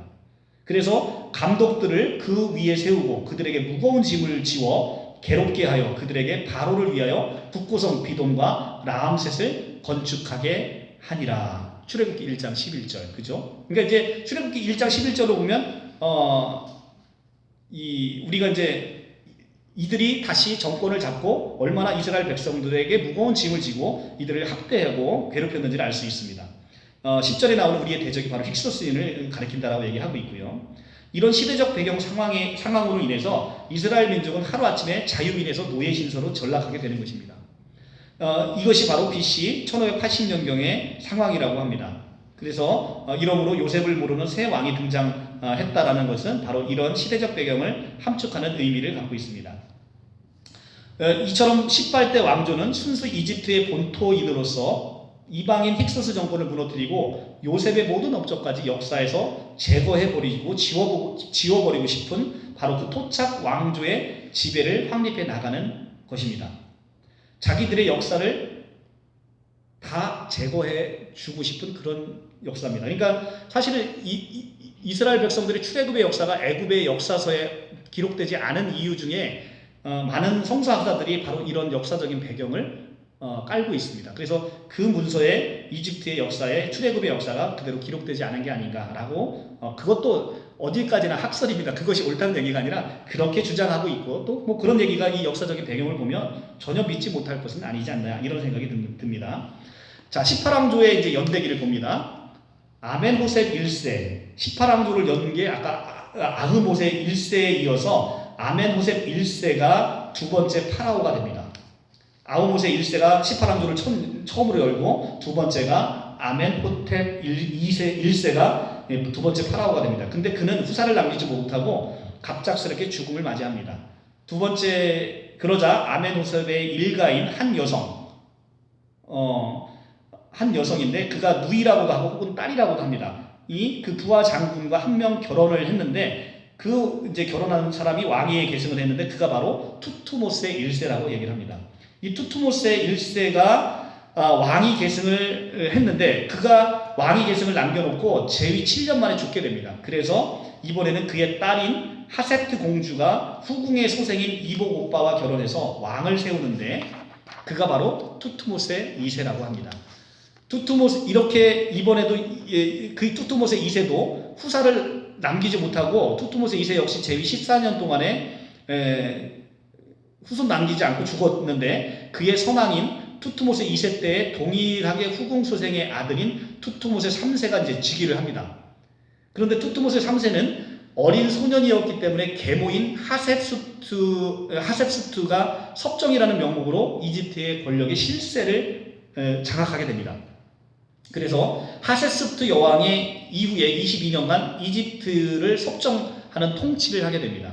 그리고 마침내 이 하셉수트 여왕이 죽게 되자 그동안 계모 밑에서 오랫동안 억눌려 지냈던 이 투트모세 3세가 역사 가운데 화려하게 등장을 했답니다. 그리고 이 투트모세 3세는 이집트 전체 역사 가운데 가장 위대한 파라오 중에 한 명으로 등극하게 됩니다. 이 투트모세 3세의 54년의 재위 기간 동안에 17차례의 외부 원정을 통해서 이집트의 국력을 과시했고, 그래서 북으로는 가나안을 넘어서 지금의 터키 동남부인 유프라테스 강의 미탄니 왕국까지, 그리고 지금의 순안 지역인 누비아 왕국에 이르는 광대한 영토를 건설하게 됐답니다. 특히 17번의 해외 원정 가운데 12번을 가나안 원정에 공을 들였고, 이것은 과거 힉스스인들로부터 당했던 수모를 되갚아주기 위해서 이렇게 가나안 정복에 공을 들였다라고 얘기를 합니다. 그래서 룩소스, 이 테베의 카르락 신전에 남아있는 투트모스 3세의 비문이 있는데, 이 비문을 보면 그때 당시 무기또와 가데스와의 전투 상황이 자세히 기록되어 있다고 합니다. 투트모세 3세는 계모인 하셉수트와 그 아들 호멘호텝 2세와 함께 일반 역사보다는 이스라엘의 출애굽 역사와 관련된 중요한 인물 중에 한 명임을 우리가 주목해야 되는데, 그래서 이 투트모세 3세가 되게 중요한 거예요. 이 투트모세 1세의 딸인 투트모세 2세의 아내, 그러니까 투트모세 1세의 딸이자 투트모세 2세의 아내인 하셉수트는 나일강에 버려진 모세를 건져 자신의 양자로 삼은 공주 있죠. 그 사람이 바로 하셉수트라고 얘기를 하고 있습니다. 그런데 이 모세는 투트모세 2세의 사후 석정 정치를 펼친 이 양어머니 하셉수트 여왕의 후광으로 왕위 계승이 가능한 왕자의 신분이 되어서 이 모세가 이후 40년의 세월을 이집트의 왕자로 지낸 것은 우리가 이제 성경 기록을 통해 알 수 있고요. 그런데 이로 인해서 이 모세와 투트모세 3세 사이에 서로 후계자의 다툼을 벌이는 정적 관계가 형성이 되게 되는 거예요. 됩니다. 그래서 어느 날 이 모세는 자신의 민족적인 정체성을 이제 찾게 돼서 출애굽기 2장에 보면 모세가 하셉수트에 의해서 생명을 건지게 되지만 유아기 때 친모에 의해서 양육을 받으면서 민족적인 정체성은 그대로 가지고 가는 걸 우리가 볼 수 있습니다. 출애굽기 2장 9절과 10절의 말씀이고요. 그런데 그러던 어느 날 갑자기 발생한 사건은 모세로 하여금 새로운 운명을 선택하게 만들고 이스라엘 민족의 역사를 바꾸게 되는 중요한 전환적 사건이 됩니다. 그게 출애굽기 2장 11절에서 15절까지 쭉 나오는 얘기입니다.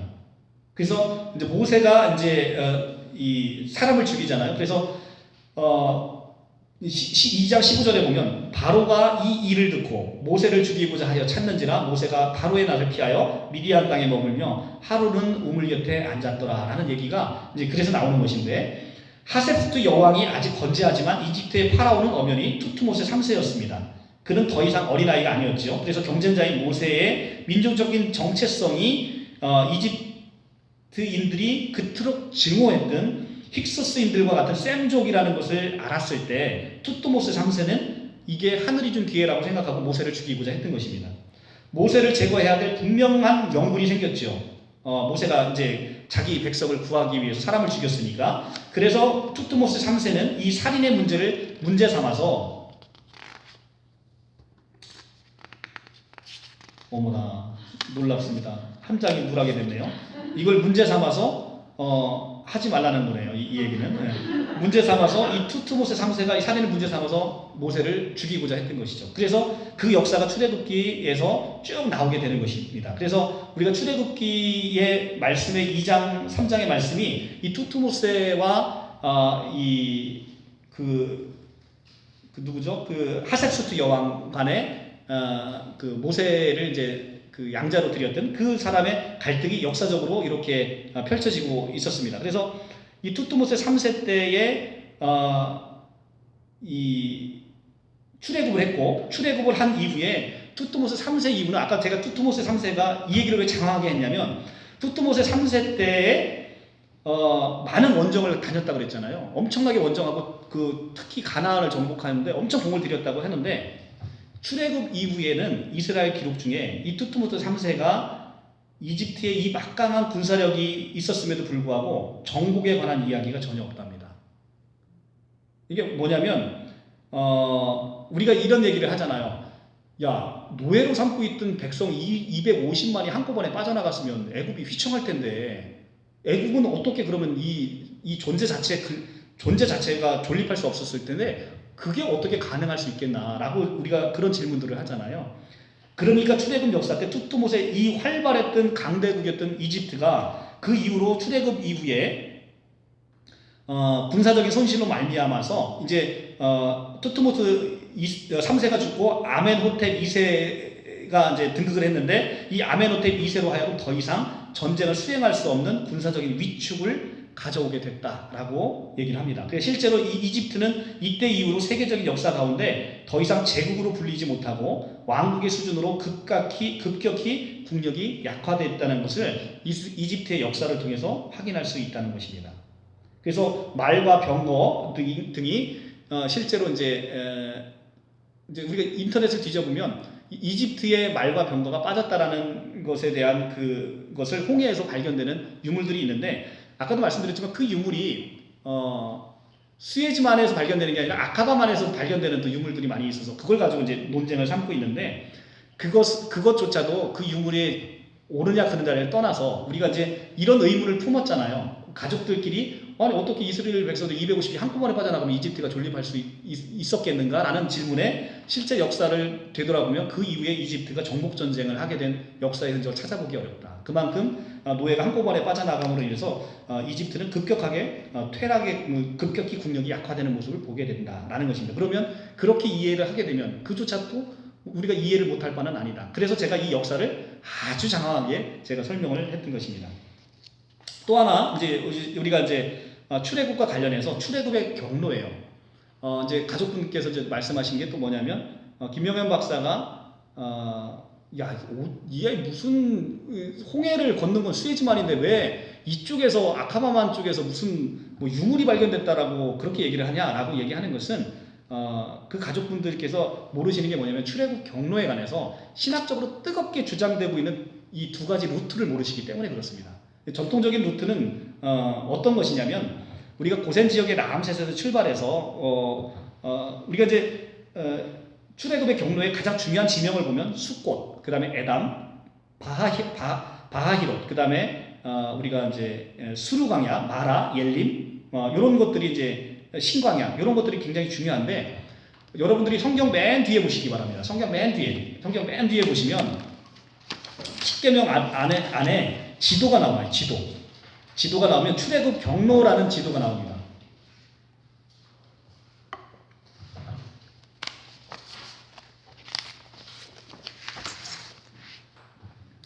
제가 이집트 역사가 한 장 싹 빠진 것은 이집트 역사가 한 장 싹 빠진 거는 그 부분이 너무 지루하니까 하지 말라는 신의 계시가 있었던 모양입니다.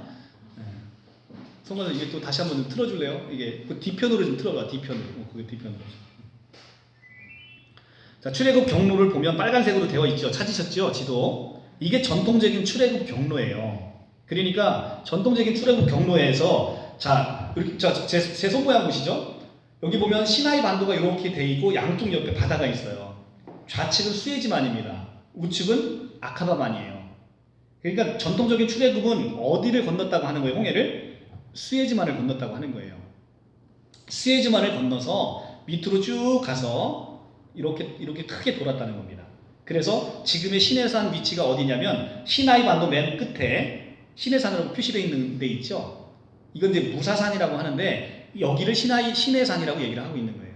이것이 전통적인 견해입니다. 그리고 우측에 미디안이 보이죠? 이 미디안 옆에 라우즈산이 있는데 이것이 새롭게 고고학적 발견을 통해서 강력하게 시내산으로 주장되고 있는 곳입니다.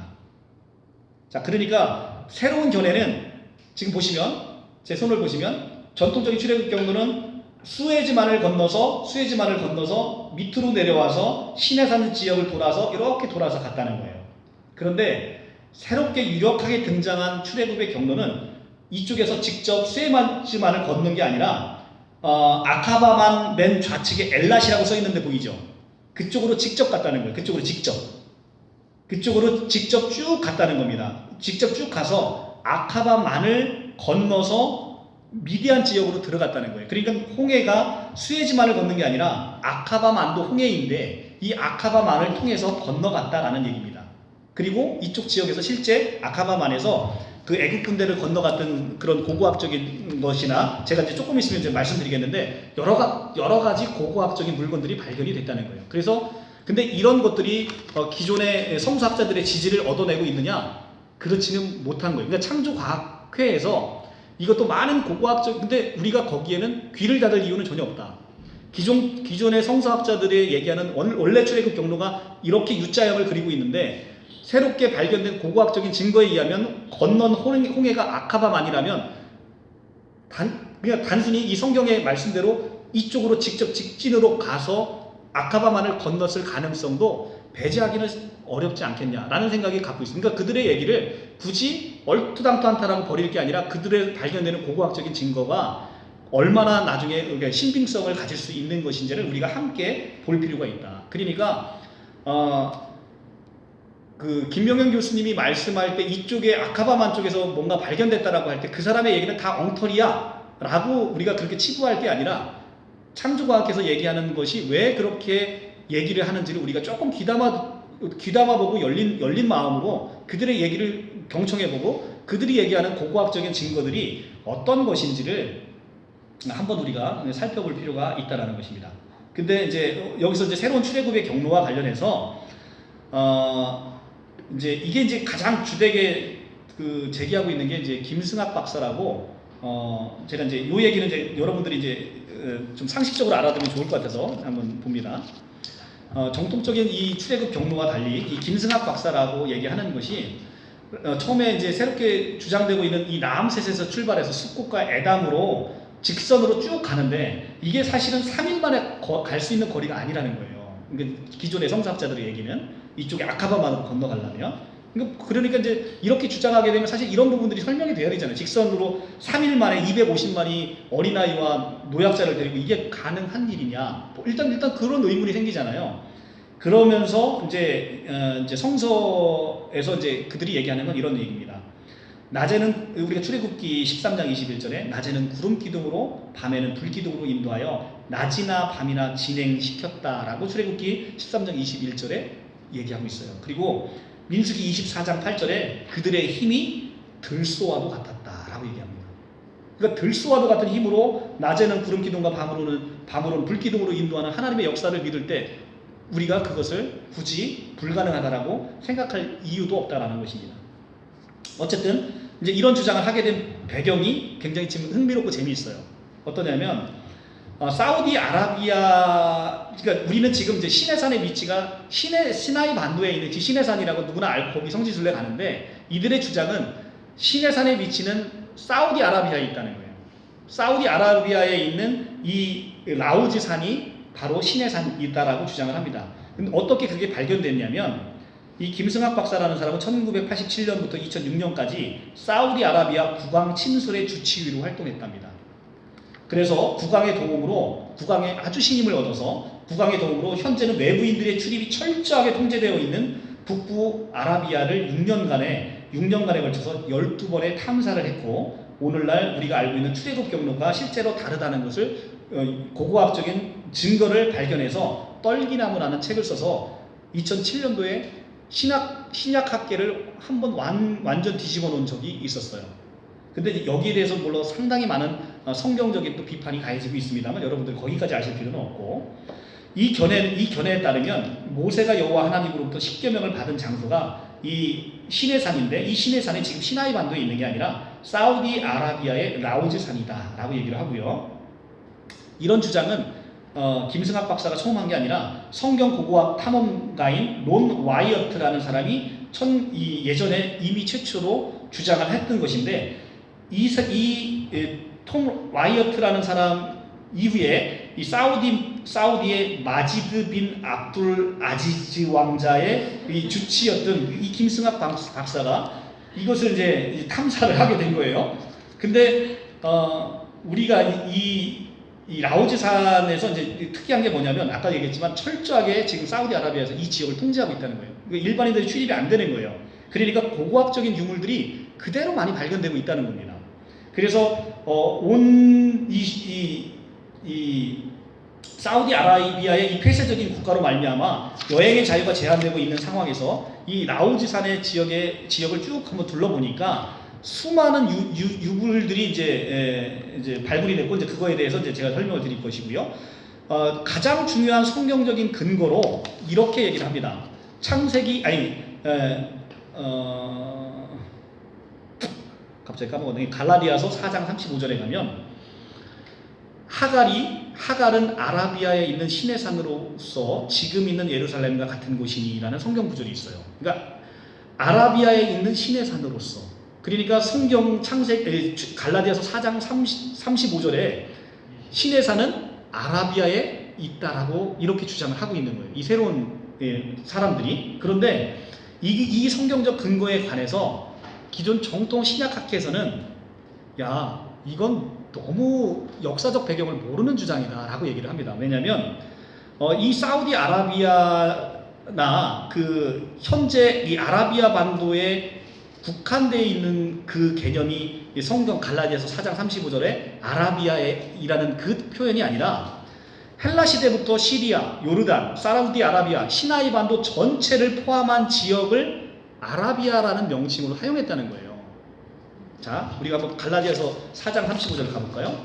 갈라디아서 4장 35절. 25절이에요? 죄송합니다. 네, 갈라디아서. 네, 갈라디아서.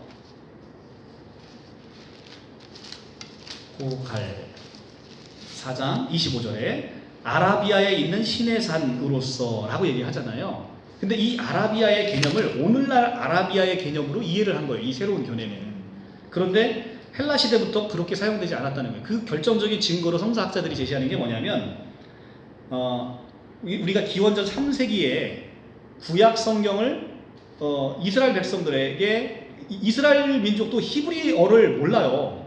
히브리어를 모르기 때문에 그 사람들은 헬라어를 썼단 말이에요. 그러니까 이 히브리 성경을 헬라 성경으로 번역한 성경이 있는데 그거를 우리는 70인역이라고 해요. 이 70인역이 예수님 시대에 예수님도 보았던 성경이 바로 이 70인역이기 때문에 이 70인 성경은 굉장히 중요한 성경이에요. 근데 이 70인 성경에 보면 창세기 46장 33절에 고센 땅을 뭐라고 부르냐면 아라비아의 고센 땅이라고 불러요. 아라비아. 그러니까 지금 아라비아 반도는 이쪽이죠. 미디안 쪽에 있는 이쪽이 아라비아라고 얘기하잖아요. 그런데 아라비아에 있는 고센 땅으로 번역했다는 거예요. 이 70인역에. 그러니까 그 당시에는 기원전 3세기의 아라비아라는 것은 지금의 아라비아만 아라비아가 아니라 시나이 반도와 심지어는 고센 땅까지를 포함한 넓은 개념이었다.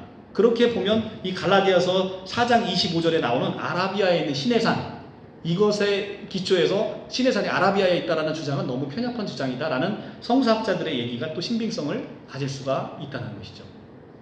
어느 견해가 옳으냐 그르냐를 지금 논하는 게 아니라 이런 것이 있다라는 얘기를 지금 하고 있는 것입니다. 그래서 우리는 이제 이 나오지 산을 신의 산이라고 보는 새로운 이 견해에 의하면 이렇습니다. 지도상으로 오늘날 시나이 반도에 그 양쪽 내륙에 들어간 두 개의 바다를 모두 홍해라고 부르는데 미디안 쪽의 바다는 아카바반이라고 부르고 이 아카바반을 통해서 출애굽을 했다라고 얘기를 하고 있습니다. 그런데 이 스에즈만의 바다는 해안선이 급경사이고 깊어서 도무지 가축을 동반해서는 수백만의 피난민의 행렬이 건널 수 없다라고 주장을 하고 있고요. 반면에 아카바만은 지형적인 특색에서 김승학 씨가 직접 가서 사진을 찍어온 것을 보니까 이 아카바만의 이 사진에 흘러내린 거대한 토사가 해저를 막은 큰 둔덕이 보입니다. 입구가 무려 폭이 9km고 길이가 6km 면적인 수백만 명이 한꺼번에 들어갈 수 있는 여의도 4배 면적의 누에이바라는 지역을 발견해서 사진을 찍어 왔어요. 실로 지도에서 우리 구글에서 보면 엄청난 크기의 이건 어떤 바다 근처에 이렇게 토사가 메워진 게 있을까라는 정도로 굉장히 큰 부분이 있고 지도상으로도 아카바만에 이렇게 볼록하게 튀어나온 부분이 있어요. 거기가 누에이바라는 곳인데 이 떨기너무 저자인 김성학 씨가 바로 이곳에 집결해서 이곳을 통해서 그곳을 건너갔을 것이다 라고 그렇게 얘기를 합니다. 되게 재미있죠? 흥미롭죠? 그래서 그와 가족과 함께 12번에 걸쳐서 이 국왕의 신임을 얻어서 이곳을 탐사를 해서 발견한 유적들이 있는데 그 유적들이 뭐냐면 첫째는 이들이 발견해낸 것은 지금 가장 말씀드렸던 누에이바의 엄청난 면적의 그 면적, 그리고 두 번째로는 이들이 이제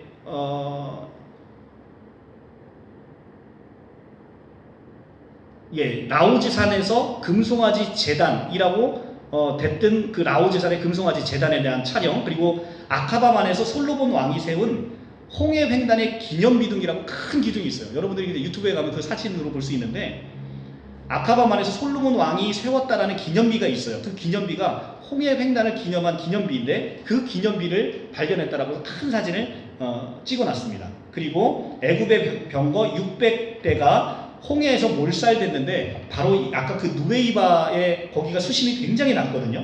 그 낮은 수심을 통해서 거기에 잠수를 해서 들어가 보니까 1978년경에 잠수를 해서 들어갔던 그것은 뭐 이미 예전부터도 이제 발견됐던 것인데, 그 발견됐던 것이 이 여기에서도 동일하게 발견이 됐다라고 지금 얘기를 하고 있습니다. 그래서 애굽의 병거에 관한 부분, 애굽의 병거가 거기 몰살된 증거에 관한 사진, 그리고 그때 스킨스쿠버가 들어간 사진, 그 다음에 병거가 발견된 사진, 그 안에서 이제 다 우리가 이제 유튜브 인터넷을 통해서 확인해 볼 수가 있습니다. 여러분들이 그런 증거를 통해서 이제는 새로운 출애굽이 바로 우리가 수에즈만을 건넌 게 아니라 아카바만을 건넜을 가능성을 이제 이들이 조심스럽게 얘기하고 있고, 이제 학자들은 한번 발칵 뒤집었지만 어찌됐든 이들의 견해를 뭐 굳이 뭐 일고의 가치도 없다 이렇게 묵살할 게 아니라, 그들의 견해도 그리고 앞으로 계속 발견되는 이집트의 이런 상황에 대해서 우리가 예의주시하면서 한번 볼 필요가 있지 않겠냐라는 생각이 듭니다.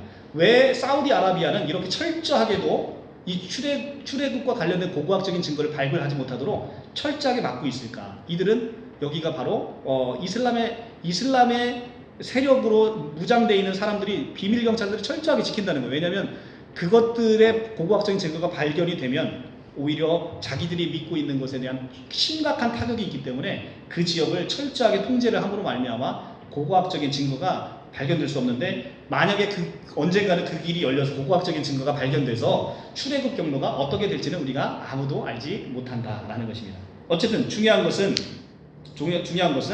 우리가 이제 어떤 견해도 좋습니다. 출애굽 경로가 어떠하든 좋아요. 근데 우리가 이제 왜 그러면 고고학적인 증거가 거기서 발견됐다라고 얘기하는데, 그 사람들이 성경을 몰라서 그렇게 주장하는 게 아니라 새로운 유력하게 제기된 새로운 학설에 따라서 그 부분을 설명해내는 방법으로 있는데, 이제 가족분들이 이제 그 부분에 대한 부분들을 이제 한번 더 염두에 두셨으면 좋겠고요.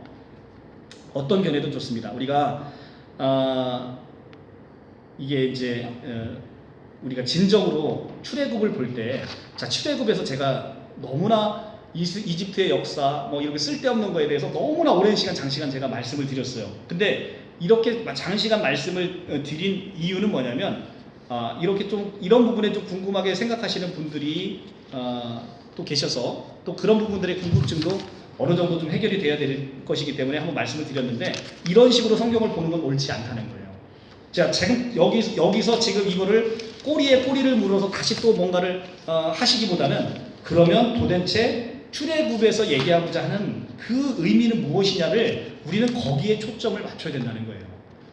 정작 출애굽은 이 모세 모형에 따라서 장차 오실 예수 그리스도의 사역과 그분의 삶을 우리에게 말씀해 주기 위해서라는 것입니다. 오늘 이제 요걸 보고서 늦었지만 요거까지는 보고 말씀을 마치겠습니다.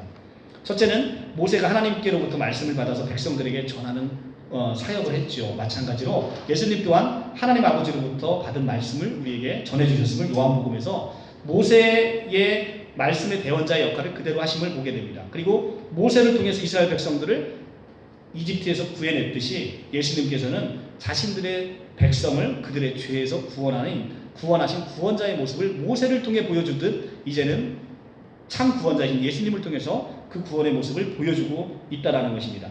그리고 출애굽할 때 이스라엘 백성들은 어떻게 지냈습니까? 6월절에 어린 양을 잡아서 어린 양의 피를 좌우 문설주와 인방에 바름으로 말미암아 그들을 구원해 내셨듯이, 이제는 참 어린 양이시고 참 실제이신 참 어린 양인 예수 그리스도가 이 땅에 오셔서 그분을 우리가 잡아 죽임으로 말미암아, 하나님께서 자신의 독생자를 죽이심으로 말미암아 우리가 그 어린 양의 피로부터 우리가 구원함을 얻었다라는 것이 우리가 복음서에서 나타나는 요한복음에 나타나는 중요한 메시지고 그것을 지금 출애굽과 연결해서 보라는 말씀으로 우리에게 주고 있습니다. 이스라엘 백성들을 출애굽시킨 후에 광야에서 만나를 먹이셨죠. 일용할 양식을 주셨습니다. 바로 생명의 떡이신 예수 그리스도를 광야의 만나로 상징하고 계시는 것입니다. 그리고 반석에서 그들이 목마를 때 반석에서 솟아나는 물을 일으켜서 그들에게 물을 먹이셨습니다. 출애굽기 17장 1절에서 7절의 말씀이죠. 그런데 바로 이 물의 실체가 무엇이라고 지금 고린도전서 10장 4절에서 무리바의 반석의 실체가 무엇이라고 얘기를 합니까? 바로 우리 주 예수 그리스도라고 가르치고 있습니다. 고린도전서 10장 4절은 이렇게 얘기합니다. 다 같은 신령한 음료를 마셨으니 이는 그들을 따르는 신령한 반석으로부터 마셨음에 그 반석은 곧 그리스도라라고 얘기를 합니다. 이와 같이 출애굽의 모든 여정과 사건 안에는 예수님의 사역과 삶의 모형이 여기저기 숨어져 있습니다. 출애굽 사건에서 진정 봐야 되는 것은 바로 이 예수님의 사역과 삶의 모형을 출애굽에서 읽어내야 된다는 거예요. 그렇게 성경을 보지 않고 출애굽의 연대가 몇 년이고 여기서 고고학적인 증거가 발견되고 이런 건 학자들이 할 얘기지 성경을 보는 우리들이 할 얘기는 아니라는 것이죠. 그를 통해서 출애굽의 경로가 전통적으로 밑으로 시나이 반도를 지나서 갔든 아니면 시나이 반도를 관통해서 갔든 우리에게 있어서 그것은 중요치 않다는 것입니다. 출애굽을 통해서 우리에게 주는 메시지가 중요하다는 것입니다. 출애굽 사건의 목적은 죄의 노예에서 고통의 삶을 살아가고 있는 사람들을 죄에서 구원하고자 하시는 예수 그리스도의 그 사역으로 연결시켜서 우리가 애굽으로부터 구원받았듯 우리가 죄로부터 구원받고 그로 말미암아 우리가 하나님의 거룩한 백성이 되는 이런 아름다운 얘기를 지금 우리에게 전해주고자 하는 것입니다. 자, 이렇게 우리가 이제 봤습니다. 이게 뭐 부족한 설명입니다. 그런데 제가 이제 지금까지 드린 설명이 옳고 그름을 말씀드리는 게 아닙니다. 옳고 그름을 말씀드리는 게 아니기 때문에 여러분들은 또 여기서 또 어떤 궁금한 의문점으로 가서 이 고우의 그림을 볼 때 우리가 그렇게 보지 않듯 여러분들이 다시 한번 우리가 성경을 볼 때 그런 방식으로 성경을 보지 않았으면 좋겠어요. 그래서 이제는 성경을 보다 좀 신뢰하고 또 성경에서 주시는 말씀이 우리에게 하고자 하는 그 말씀에 좀 초점을 더 맞춰서 진정 우리를 죄에서 해방하시고 또 그 해방으로 말미암아 하나님께서는 자신의 독생자까지 우리에게 내어주셨는데 그 독생자를 부인함으로 말미암아 우리가 가장 큰 죄를 짓고 있는 것이라고 가르쳐주는 성경의 말씀을 좀 더 깊이 신뢰해 볼 필요가 있습니다. 우리가 우리의 스스로의 판단과 기준으로 우리는 죄를 우리가 짓고 몸으로 짓는 죄라고 생각해요. 그런데 성경은 그렇지 않다는 거예요. 하나님의 독생자의 아들을 믿지 않는 것, 그것이 바로 가장 큰 죄라고 우리에게 얘기를 하고 있습니다. 그러니까 우리는 그 죄에서 벗어날 수 있는 유일한 길은 독생자이신 그리스도를 우리가 신뢰하고 믿고 그분이 마침내 우리를 모세와 같이 애굽 땅에서 건져내는 그런 유일한 구원자임을 우리가 믿는 것, 이것이 우리가 믿는 우리로서 해야 되는 가장 중요한 것이 아닌가라는 말씀으로 오늘 말씀을 맺히고, 다음 시간에는 우리가 이제 구약 성경에 대한 역사성에 대해서 좀 더 체계적이고 고고학적인 신뢰성과 역사성이 얼마나 부여될 수 있는지를 우리가 이제 우리가 고고학적인 방법, 그러니까 고고학이 이것이 신뢰할 만할 때 거치는 방법론을 통해서 성경의 역사성이 얼마나 더 있는지를 좀 살펴보고 우리가 이제 성경이 정말 성경 믿을만 하구나라는 것을 우리가 보다 좀 신뢰할 수 있도록 그 얘기를 하고요. 그 다음에 구약에 나타난 그 인류 최초의 문명, 우리가 이제 수메르 문명이라고 하는데 이 수메르 문명에 나타난 신화, 그리고 각 문명에서 나타나는 신화들과 성경의 얘기가 너무나 일치하고 있는데 오히려 성경이 이런 것들을 뺏긴 것이냐, 아니면 오히려 고대 문명의 이야기들이 성경의 이야기를 그 성경에 있었던 사건을 보고서 기록한 것이냐, 이런 문제들에 대한 부분. 그리고 또 구약 성경에서 수명이 굉장히 길잖아요. 우리가 이 긴 수명을 어떻게 그러면 이해를 해야 되는 것이냐, 이걸 실제적으로 이해해야 되는 거냐, 아니면 어떤 그런 문화적인 배경 이런 것을 가미해서 그것을 읽어야 되느냐라는 것들. 그리고 구약 성경의 역사성과 관련해서 구약 성경에서는 무엇을 약속하고, 그 다음에 이 성경이 여러분 아시다시피 하루아침에 쓰여진 게 아니잖아요. 1600년간의 40여 명의 저자를 통해 쓰여졌는데 구약 성경에 무엇을 예언하고 신약 성경에서 그것이 어떻게 성취됐는지, 예언과 성취, 예언과 성취. 구약 성경에 구약 성경의 몇 장 몇 절에서 어떤 예언을 하고 신약 성경의 몇 장 몇 절에서 이것이 어떻게 성취되고, 이것은 시간적 간격이기 때문에 이 당시에 이미 성취된 게 아니라 오랜 시간, 수천 년의 시간을 거쳐서 성취됐단 말이에요. 그래서 수천 년의 시간에 성취된 거를 성경을 통해서 직접 여러분들에게 확인시켜주고, 그리고 나서 이제 그러면 마지막 남은 예언과 성취는 무엇이냐면 예수님께서 내가 다시 오겠다. 내가 다시 와서 너희를 심판할 자를 심판하고 너희를 구원할 자를 구원하시겠다. 라는 마지막 말씀이 지금 남아있는 그것을 여러분들에게 직접 성경을 통해서 우리가 하나하나 확인하면서 우리의 믿음이 어떠해야 되는지, 그리고 성경이 얼마나 믿을만한 것인지를 여러분은 눈을 통해서 한번 같이 살펴보는 시간을 갖고 하도록 하겠습니다. 이제 새신자반 기대하는 바와 같이 2강 나왔습니다. 너무 신나하는 우리 성도님 너무 신나하지 마시고요. 이 2강이 남았는데 이 2강을 이제 그렇게 이제 한번 보고, 그 다음에 이제 마지막에는 성경 전체 스토리를 한번 크게 한번 보면서 여러분들에게 이제 같이 한번 은혜를 나눠보는 시간을 갖도록 하겠습니다. 장시간 고생 많으셨고요. 기도하고 마치겠습니다.